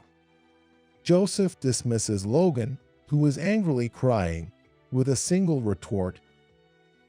I wonder how your company will react. Will they choose you or the irreplaceable talented system checker? Though, it's pretty clear what they'll decide. Joseph looked triumphantly at Logan. In tears, Logan panicked and then clung to me. George, please say something. Your brother and secretary are really crazy. While I was surprised that Logan called my name for the first time, I sighed. You were saying how embarrassing it must be to have Joseph, Emily, and Steve stand up for me while I can say anything myself, right? But what about you? Ah. Logan looked utterly confused by my question. I've got folks who back me up when I'm insulted, but you. Looks like you're on your own, Logan. Now that's really something to be embarrassed about. Laughter erupted from those around us. Well, you just picked the wrong people to mess with this time. These two are unpredictable when it comes to me. Logan, his face red with embarrassment, silently left the venue. I sighed again, sorry for the commotion. Let's get back to our drinks, and sat back down next to Steve. As expected, the next day, Logan's company's CEO called me, offering a heartfelt apology. Emily's response, dismissing the need for a personal apology in favor of seeing how the company would handle Logan, left me thinking I never wanted to cross her. And before the day was over, we were informed that Logan had been fired. Following that, unknown numbers bombarded our company, quickly identified as Logan's and blocked. After being suddenly fired, his wife demanded a divorce, and Logan went back to live at his parents' house, living a modest life, as Joseph mentioned. Thought about ruining his parents' house too, but let's leave it, Joseph mused, which honestly gave me chills, though I knew neither he or Emily would do anything illegal. As for me, I continue to work, supported by Emily and Joseph. Steve mentioned at the reunion how they defend me because I've helped them, but I feel like I've only been helped by them. I mused while working. Hearing this, Emily and Joseph shared a look and laughed. I think you and I agree on this one. I think so too. Confused by their agreement, I just tilted my head. Being able to work in the same company as you is incredibly valuable. Seriously, it's inspiring every day. You're a real genius, George. Even if my salary were cut to 1/10, I'd still want to work here. Working with you changes my perspective on life. They said joyfully, but all I could respond was, "Is that so?" However, knowing that these two, whom I deeply trust, feel this way, it must really be true. I made a promise to myself to be someone worth following, someone they can believe in. That high school grad's such a loser in society. He deposited like $1 in my bank. At our 25th high school reunion, I overheard Jake mocking me. As I stepped out of the banquet hall to use the restroom and passed by the smoking area, I heard his voice. Peeking over, I saw Jake, now a bank CEO, chatting and laughing with some of his buddies. I knew right away he was bad-mouthing me. Jake, whose parents were high-ranking bureaucrats, always looked down on others. I'll leave just $1 and close my account. I muttered that to myself, unheard by anyone, and left the scene. My name is Mike, and I'm 43 years old. Today, I've come back to New York for the first time in years for our 25th high school reunion. Born and raised in New York, I moved to a small island in the Gulf of Mexico 15 years ago when I got married. Initially, I was worried about adapting to such a different environment, but as they say, home is where you make it. Now I've fully integrated into the island community. Hearing New York now feels distant, and I hesitated to attend this reunion. But with it being the 25th anniversary, and on my wife's advice, I decided to show up. There are only 3 ferries a day from the island. To catch the first one, I left home early and reached the city by evening. First, I met up with my best friend from high school, Tom. We stayed in touch even after graduation. Although we hadn't seen each other since I moved to the island, we occasionally communicated via social media. Tom, always smart, is now a successful lawyer. Yet, he hasn't lost his down-to-earth nature from our school days. We quickly reconnected and as a pre-reunion celebration, went out for drinks together. Our high school in New York was a prestigious academic institution filled with promising students. It was a bland school where most students followed the path laid out by their parents. Eventually, I grew tired of studying, and while everyone aimed for prestigious universities, my future plans remained undecided. I was the only non-serious student in our year, a puzzle to both teachers and my own parents. Tom was the only one who didn't change his attitude towards me. He's a fine lawyer now, but at his core, he has always wanted to help the underprivileged. With his brain, he could have been a corporate lawyer, but chose to work in a small community law firm instead. By the way, I saw Jake on the news recently. Can you believe it? He's the CEO of the Bank of America now. Tom mentioned that, his face flushed from the alcohol. Jake, our former classmate, was the son of a high-ranking official in a major department. I had heard about the youngest bank CEO in history making it to the top, but never realized it was Jake. My dad was just a regular employee, so we didn't have much in common with the high and mighty. I remember Tom being overly cautious around Jake because his parents worked under Jake's father. Jake, taking advantage of this, often exploited Tom for menial tasks in the student committee.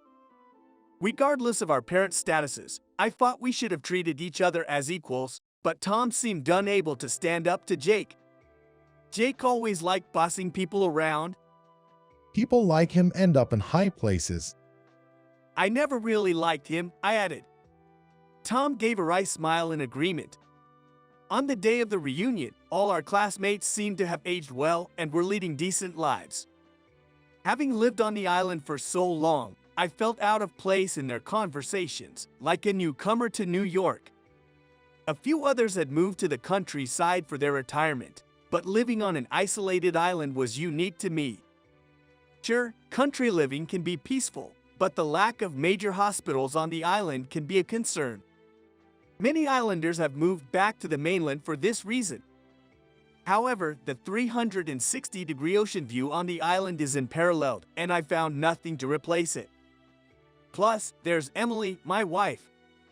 While I sat there, I couldn't help but think about returning to the island.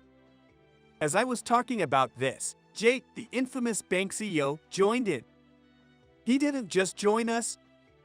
He came to steal the spotlight. Jake always liked drawing attention to himself. When he was at the center of our classmates, his eyes always sparkled with ambition. When I congratulated him, saying, "Congrats on becoming the CEO," he casually replied with a smug look, "This is just the beginning of my era. I'll be a mover and shaker in the US?" I jokingly asked Jake, "So, Mr. CEO, how about setting up a bank on our island? It's inconvenient with just a post office."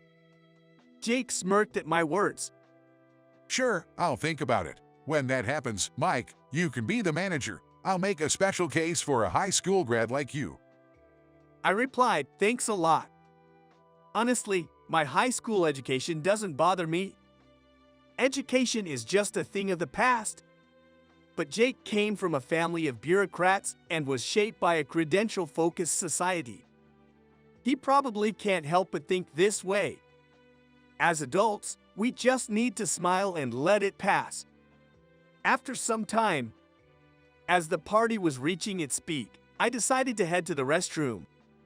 It was located at the end of a long corridor, but on the way, I passed by the smoking room where Jake and a few classmates were chatting.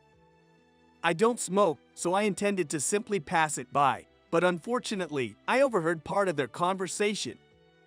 They were talking about a high school grad, undoubtedly me, as I'm the only one such person in our school. High school grads are useless in society.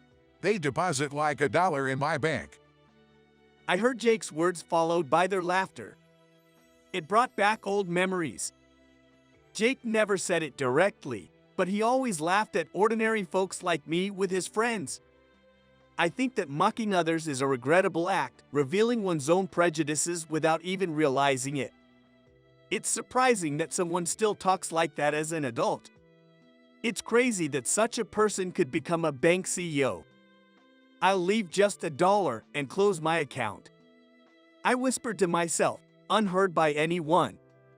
My wife and I actually run hotels and inns on the islands in the Gulf of Mexico, and thanks to the tourism boom, we've been quite successful lately. We've renovated old houses with the help of famous architects. Our museum-like inn has been fully booked for the next 3 years. The Bank of America is one of our main banks, but I can't leave our hard-earned assets in a bank run by someone like Jake. I met Emily, my wife and business partner, when I was 25. After high school, I worked in construction for a year and traveled the world with the money I saved. I felt I had to leave the US to find my future. Back then, I blamed the US for being uninteresting, not realizing it was my lack of dreams. The world was vast, but walking through foreign cities, I didn't feel much joy. They seemed not so different from the US. Then, in Africa, I befriended a young man from a minority tribe and was invited to his homeland.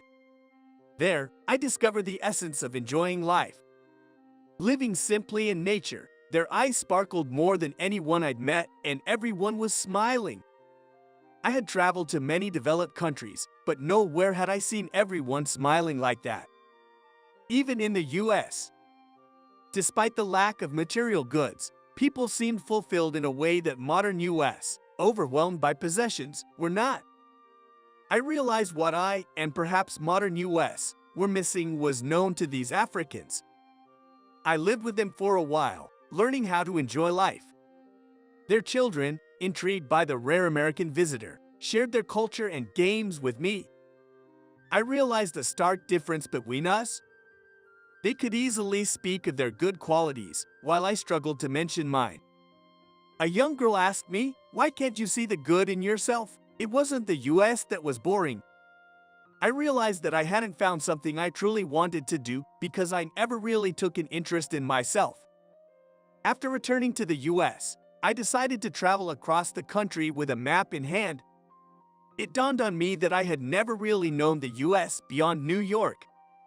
I wanted to visit various places and talk to different people. During my travels, I met Emily on a beautiful island in the Gulf of Mexico. I was captivated by the island's scenery and atmosphere and stayed there for a while, helping the locals. Emily was there. She was a part of the landscape. She was still about high school age, visiting the lighthouse on the Cape daily, gazing at the sea. The lady who ran the inn I was staying at told me Emily was the only daughter of a local influential person but had never left the island due to her frail health. There was only a middle school on the island, so for high school, one had to go to the mainland. However, Emily, often ill, couldn't do that. Studying alone from textbooks had its limits, so I offered to tutor her. I became one of her home tutors. Her parents were initially hesitant about a stranger like me, but once they knew the islanders trusted me, they gladly accepted my offer.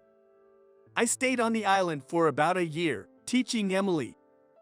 Then I resumed my journey, traversing every corner of the US for several years. This long journey made me realize the beauty of the US, but what stayed with me the most was the island where I met Emily. I wanted to live there forever. We kept in touch, and Emily hoped for my return. Her parents had grown to trust me, and when we reunited on the island, we got married. I was the one who proposed renovating the buildings on the island and promoting it. I wanted to make the island appealing for younger generations to move there, thus preserving the island's environment. Emily's parents agreed with the idea. That's how our grand project of revitalizing the island began. It was gratifying to see Emily, who thought she'd spend her life on the island in frail health, discovering her dormant talents through the project. She loved painting and created truly marvelous works. Together, supported by the islanders and her parents, we renovated the entire island into a significant industry, drawing global attention. But people like Jake, lounging in the comforts of New York, wouldn't understand its beauty. They believed they're the only ones moving society forward. The next day, I went to the Bank of America's head office, where Jake was. As soon as I handed my business card at the reception, I was swiftly led to the reception room. While Jake would scoff at hearing my name, mentioning my company would surely bring him out. As expected, Jake was visibly shocked to see me. "Here I am, doing exactly what you said," I began. Jake, sweating, asked what I said. "Yes, I've decided to move $700 million out of the bank, leaving just $1, I replied. Jake, never imagining I was a CEO, suddenly became subservient. "Don't say that, Mike. We went to school together." His sudden flip-flop was almost impressive. Was this how he climbed to the top of the Bank of America? But no matter how much he groveled, I knew his true nature. I couldn't entertain his talk now. "Sorry, but I'm moving the funds. I won't close the account though. Maybe I'll deposit again if I feel like it." Jake's eyes gleamed. "Why move it then? Is this some kind of spite against me? You can predict what a poor man with money might do." He finally showed his true colors. "That's your real thought, huh? Sure, I'm a newbie who's succeeded in business over the past 10 years. I don't know the right way to use money or manners, but I want to use what I have for the benefit of others." Jake half listened, half laughed at my serious talk. "I see, that's typical of someone who used to be poor, but why not let professionals manage your money? Just holding it won't increase its value. You have to try to grow it, he said, clearly not wanting my company's assets in another bank. It was as if he thought, what's yours is mine, and what's mine is mine. True, growing money is important, but we're talking about entrusting significant assets. The choice of where matters. Then it has to be the Bank of America. Jake exclaimed. He was evidently confident in his work. Or maybe he never doubted himself, always believing in his absolute superiority. Part of me envied Jake. He rode on a path laid out by predecessors, never having to doubt anything, something I felt I could never match. Even if Jake is right in his thinking, I just can't bring myself to like it. You think the most important thing in this world is money, don't you? I asked him. Jake laughed out loud. Hot, even I wouldn't say that. Saying money is more important than human life would cause an uproar. Even if I think about it, I wouldn't say it. So, you do think about it in your heart. Jake's face was marked with deep wrinkles, casting stark shadows. It almost felt like a devil smiling. Mike, the world is undeniably moved by money. No matter how strong your sense of justice, it's fragile like a straw hut before money. I've seen it firsthand. Which world is broader, the one Jake has seen or the one I've seen? I remembered my travels. The young girl from the African tribe I met probably didn't even know money existed. Yet she taught me something invaluable. I can't trust you, Jake, so I can't trust this bank you're leading either. I'm going to move my deposit. I stated it clearly. Emily would surely feel the same. But Jake was persistent. You don't understand. You're on the rise now and not thinking ahead. In times of need, other banks won't lend you much. But I, as a schoolmate, would lend you what you need. I was astonished at Jake's shamelessness. Schoolmate, you've been mocking me for being just a high school grad. You never considered me a friend, did you? Jake laughed. Mock you? Have I ever called you stupid? I might have mentioned you're a high school grad, but that's just a fact. It's trivial. So, to Jake, everything but money is trivial. He can pretend to be friends if it's for money. I grew sad, realizing we couldn't even have an honest conversation. It's strange how I could interact with people of different ethnicities, cultures, and languages, yet find such a vast difference in values with someone from my own country. I never considered you a friend, so please don't think of me as a schoolmate. It's creepy. I'll never forget Jake's pale, petrified face when I said that. A look of utter despair. Ignoring Jake, I moved our company's main banking elsewhere. When I told Tom about it, he sighed. Well, it can't be helped. Sometimes it's better to cut ties cleanly, he said. Tom had cut ties with his own father. Apparently, his father wanted him to pursue politics. He had always groveled under Jake's bureaucrat father. But Tom rebelled. I tolerated Jake in high school, but to continue doing so in a world of entanglements. He left his father to become a small-town lawyer, funding his own college education. Your thinking is right, Mike. It's not about the outcome. What one feels in their heart is what's right. Jake has no heart. No, I couldn't feel any heart in Jake's words. I had a feeling that dark clouds loomed over his future. Soon after, news broke that the youngest ever CEO of the Bank of America had resigned. His prejudiced remarks and intimidating behavior towards subordinates had leaked. In the past, such things might have been suppressed, but nowadays, the public gets wind of incidents first. Once spread in the vast internet world, information proliferates uncontrollably. Jake received numerous anonymous slanders and plagued by distrust. He had to lay low for a while. I felt a bit sorry for him, but it seemed like poetic justice. A heartless person attracts heartless words, it seems. The island revitalization project was progressing well, with more young people wanting to move in. I shared with Emily my one wish: to invite the girl who had opened my eyes to the truth back then. I wanted to return to her African village and bring her to our island.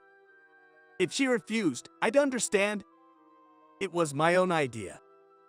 But if she did, I plan to give her one of Emily's island paintings as a gift. Holding this precious painting, I set out to travel again, ready to share my own story with the girl. I'm Mike, about to turn 50, and my son is about to graduate from college. We talked about taking a trip together just a few days ago as a celebration. I never imagined that just a few days later, I would lose my job. When I was laid off, a lot of things went through my mind, but the first thing I thought of was him. I got divorced when my son was in first grade. The fights with my wife became incessant, and after a long discussion, we decided to split. Deciding who would take custody of our son took even more time, but considering it's just us guys, it was decided that I should be the one to take in my son. Since then, I've tried to raise him well. He never really went through a rebellious phase, and since he became an adult, grabbing a drink together has become our daily routine, showing how close we are. We were both really looking forward to the trip, but now that's out of the question. When I told him about losing my job, he was shocked at first but then laughed. If you can find a job soon, I'll support you. I really think I've raised a good kid. But I can find it funny to be supported by my son, who has just entered the workforce. Besides, after graduating from college, my son has decided to move in with his girlfriend. She was a classmate at college and is a kind-hearted girl. Since my son and I lived just the two of us, we often ended up with ready-made meals, so she started coming over to cook for us occasionally. It seems she comes from a close-knit family. The stories she tells about her sister and parents are always heartwarming. She's the ideal girl for my son. I haven't heard them talk about marriage yet, but moving in together isn't something they're taking lightly, I suppose.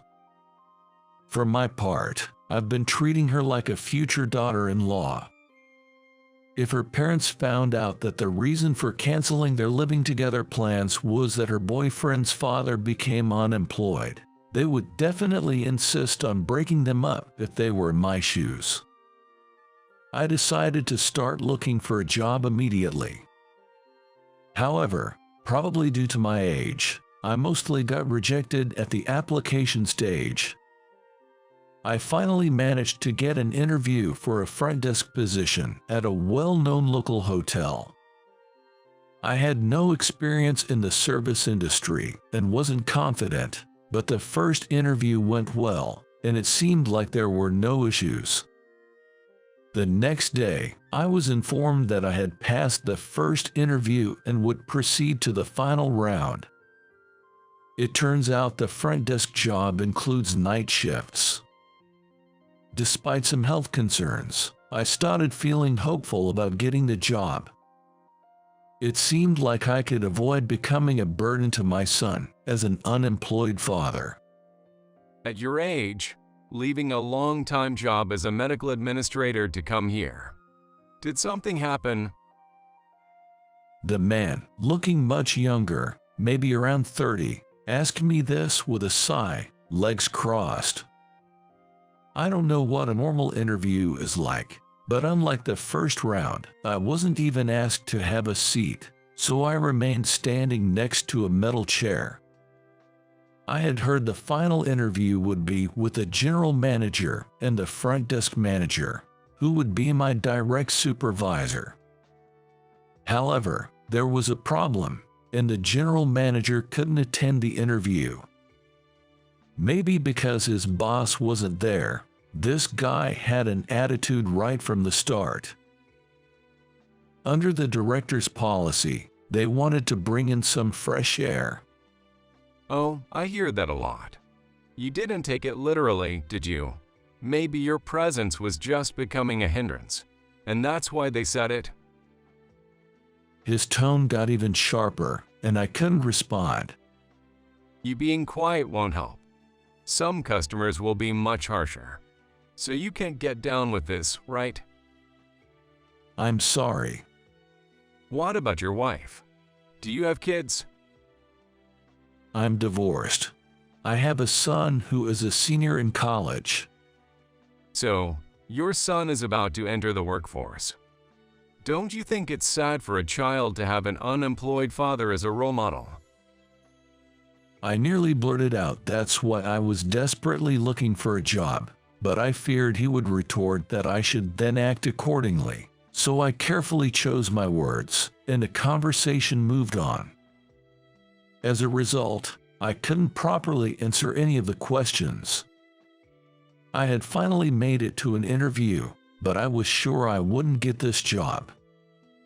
Just as I began to think I might have to look for a part-time job, that concludes the interview, he said, as if reading my mind.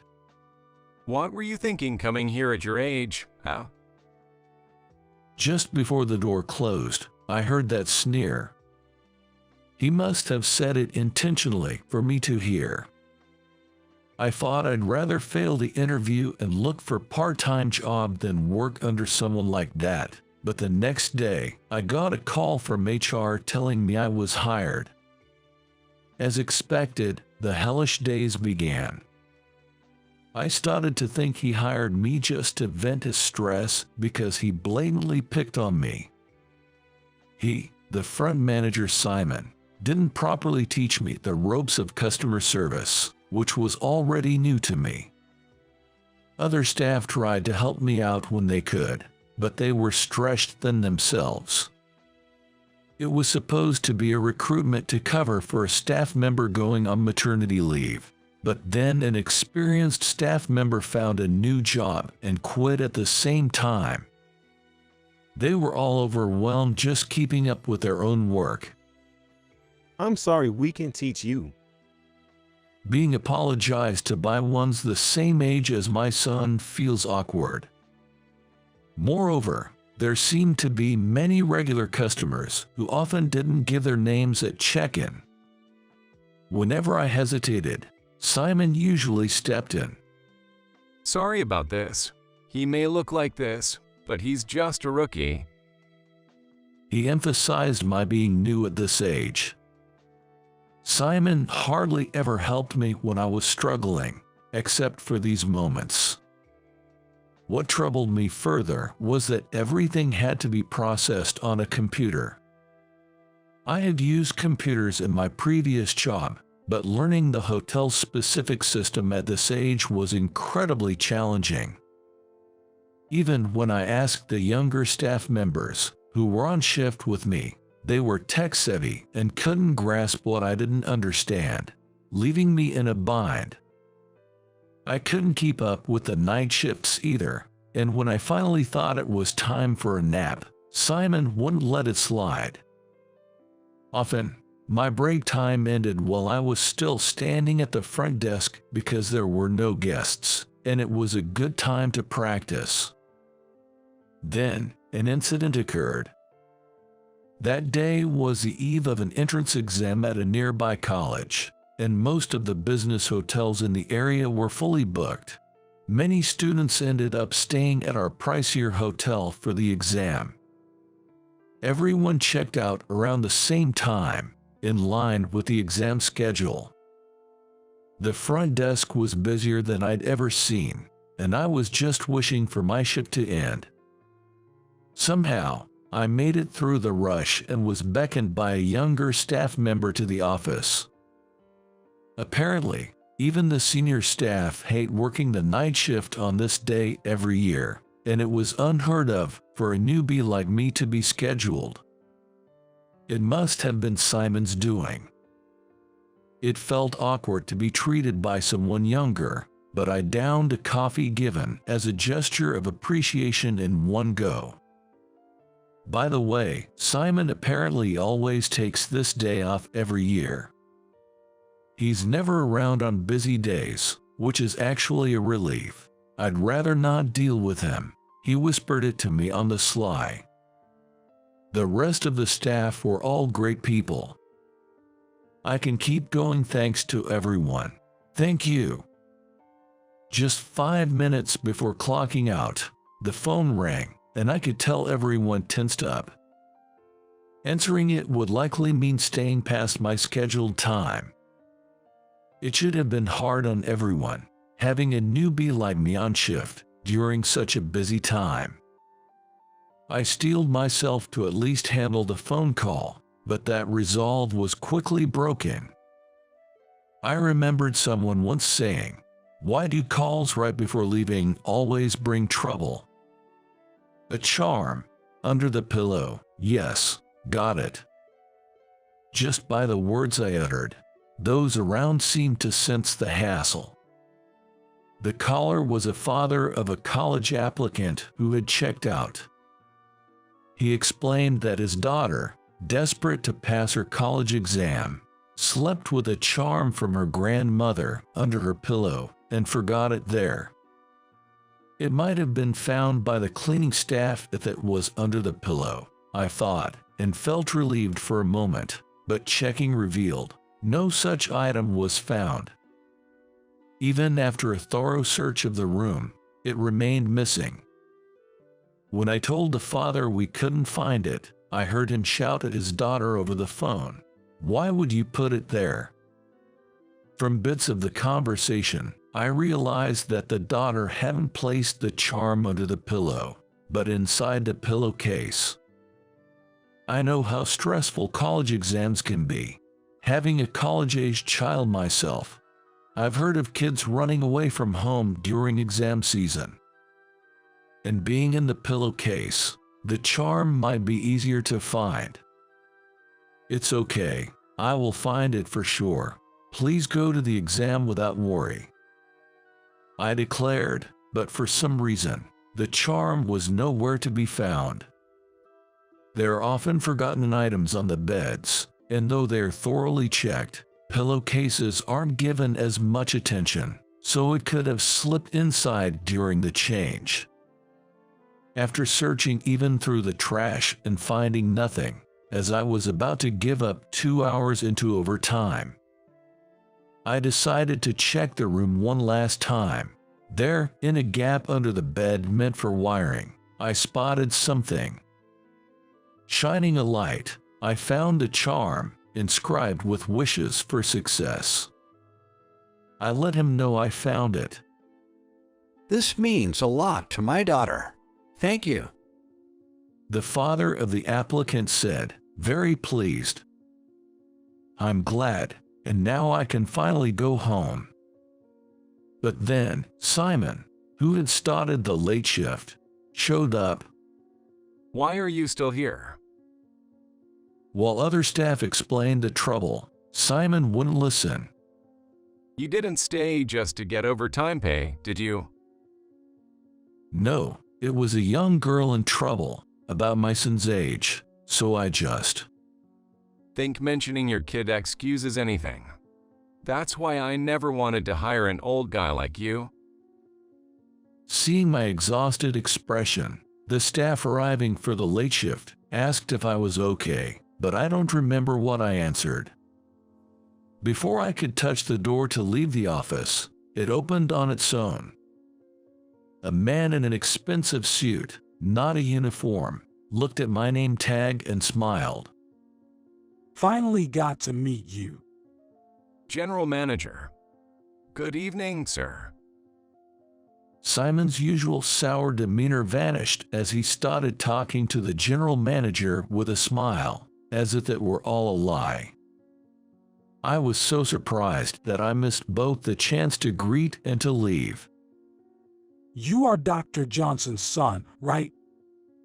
I was slow to respond to a name I hadn't heard in a long time, and the general manager tilted his head in confusion. "Oh, did I get it wrong?" "No, you're right. You knew my father." "I remember you too. My son and my grandkids have been taken care of by Dr. Johnson, you know." Simon looked at us, clearly confused. "Dr. Johnson is my father. He's a doctor at a local clinic in town. It's a small place, but he's well respected, and many locals have been cared for by him since their childhood. But why are you here? It's a blessing, no doubt about it, but the clinic is always busy now. It's become like a gathering place for the elderly, similar to those seen in TV series about island clinics, so it's crowded. While there are indeed elderly people who are truly unwell, kids coming in for something like a cold often have no place to sit. My dad's solution to handle the situation was to start a nursing home. In my relaxed state, thinking someone would come to intervene, my dad said to me, "You'll be running it." I said that was impossible. "Well, then you were fired. Go learn about service first," he said, and kicked me out. So, thinking a hotel would be a good place to learn about service, I ended up applying here among other places. That's so like Dr. Johnson. I originally worked at the clinic for my son's sake. My previous job paid well but had too much overtime, which wasn't ideal for raising a child. I asked my dad if I could work as a medical administrator at his clinic, and that's how I ended up there. Maybe he thought it was time for me to start a new path now that my son was graduating from college and would be out of my hands. As we talked amicably, I noticed Simon's face growing paler by the minute. No wonder, since the guy he'd been harassing was acquainted with his boss. The general manager remembered me from the clinic's reception and said he didn't join the interview because he intended to hire me anyway, just going through the motions. I wasn't planning to work here forever, and Simon seemed shocked enough, so I was going to let it slide. However, the pent-up frustrations of the other staff seemed far greater than mine. "Simon, are you okay with not telling Mike to get out, like you usually do with him? So you told him earlier, you're staying late just for the overtime pay, right?" They teased him relentlessly. What's going on? Was Mike really staying this late after a night shift? Well, you see, I wasn't aware of the circumstances. Simon started making excuses, but everyone told him he hadn't really listened to my explanation. The general manager took him away, and he didn't return for an hour. Simon, who had a good external image, seemed to have been the general manager's favorite until now, but as rain was likely over.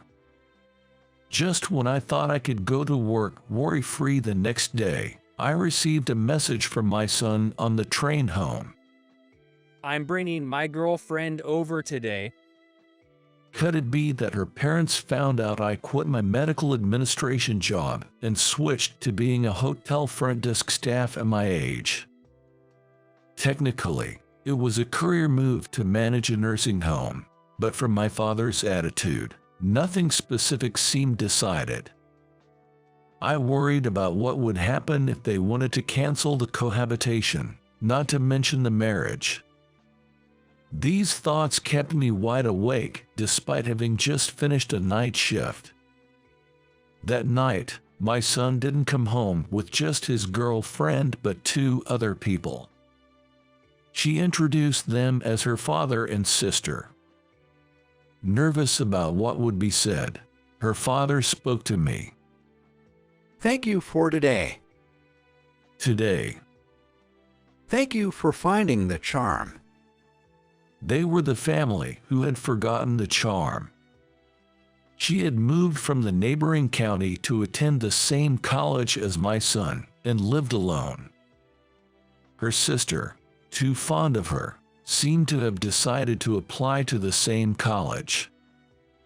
She said her sister staying in her room tonight, but apparently her sister had planned to stay at a hotel for studying the night before the exam. She suggested her sister to stay where I work instead. She tilted her head, saying she must have told my son. Why he kept it from me would be a story for another time. Given your son, I feel comfortable entrusting my daughter to him. Hearing this, I hastily responded with a smile. 2 weeks after that whirlwind day, it was officially announced that Simon was transferred. He hadn't been to work since the next day, leading some to think he had quit. Actually, the general manager had taken him aside for retraining to avoid further inconvenience to the front desk staff, I heard. But I dared not ask for details. He was set to start over as a staff member at a chain business hotel. Thanks to Mike, I became an instant hero at the front desk. On a personal note, there was another piece of good news. Though I shouldn't rejoice as a father, my son's cohabitation plans with his girlfriend were put on hold, for a good reason. Her sister, if she passed the exam, wanted to live with her big sis. The girlfriend, too, felt concerned about her sister living alone, so they decided to postpone living together until after her sister graduated college. That means no marriage for another 4 years. Perhaps her sister had aimed for the same college and kept the charm in her pillowcase, wishing to get accepted there. We can live together a little longer, my son said with a complex expression as he drained his beer. Anyway, I felt a bit happy. Just like her sister isn't ready to be away from her, I guess I need a little more time to let go of my child.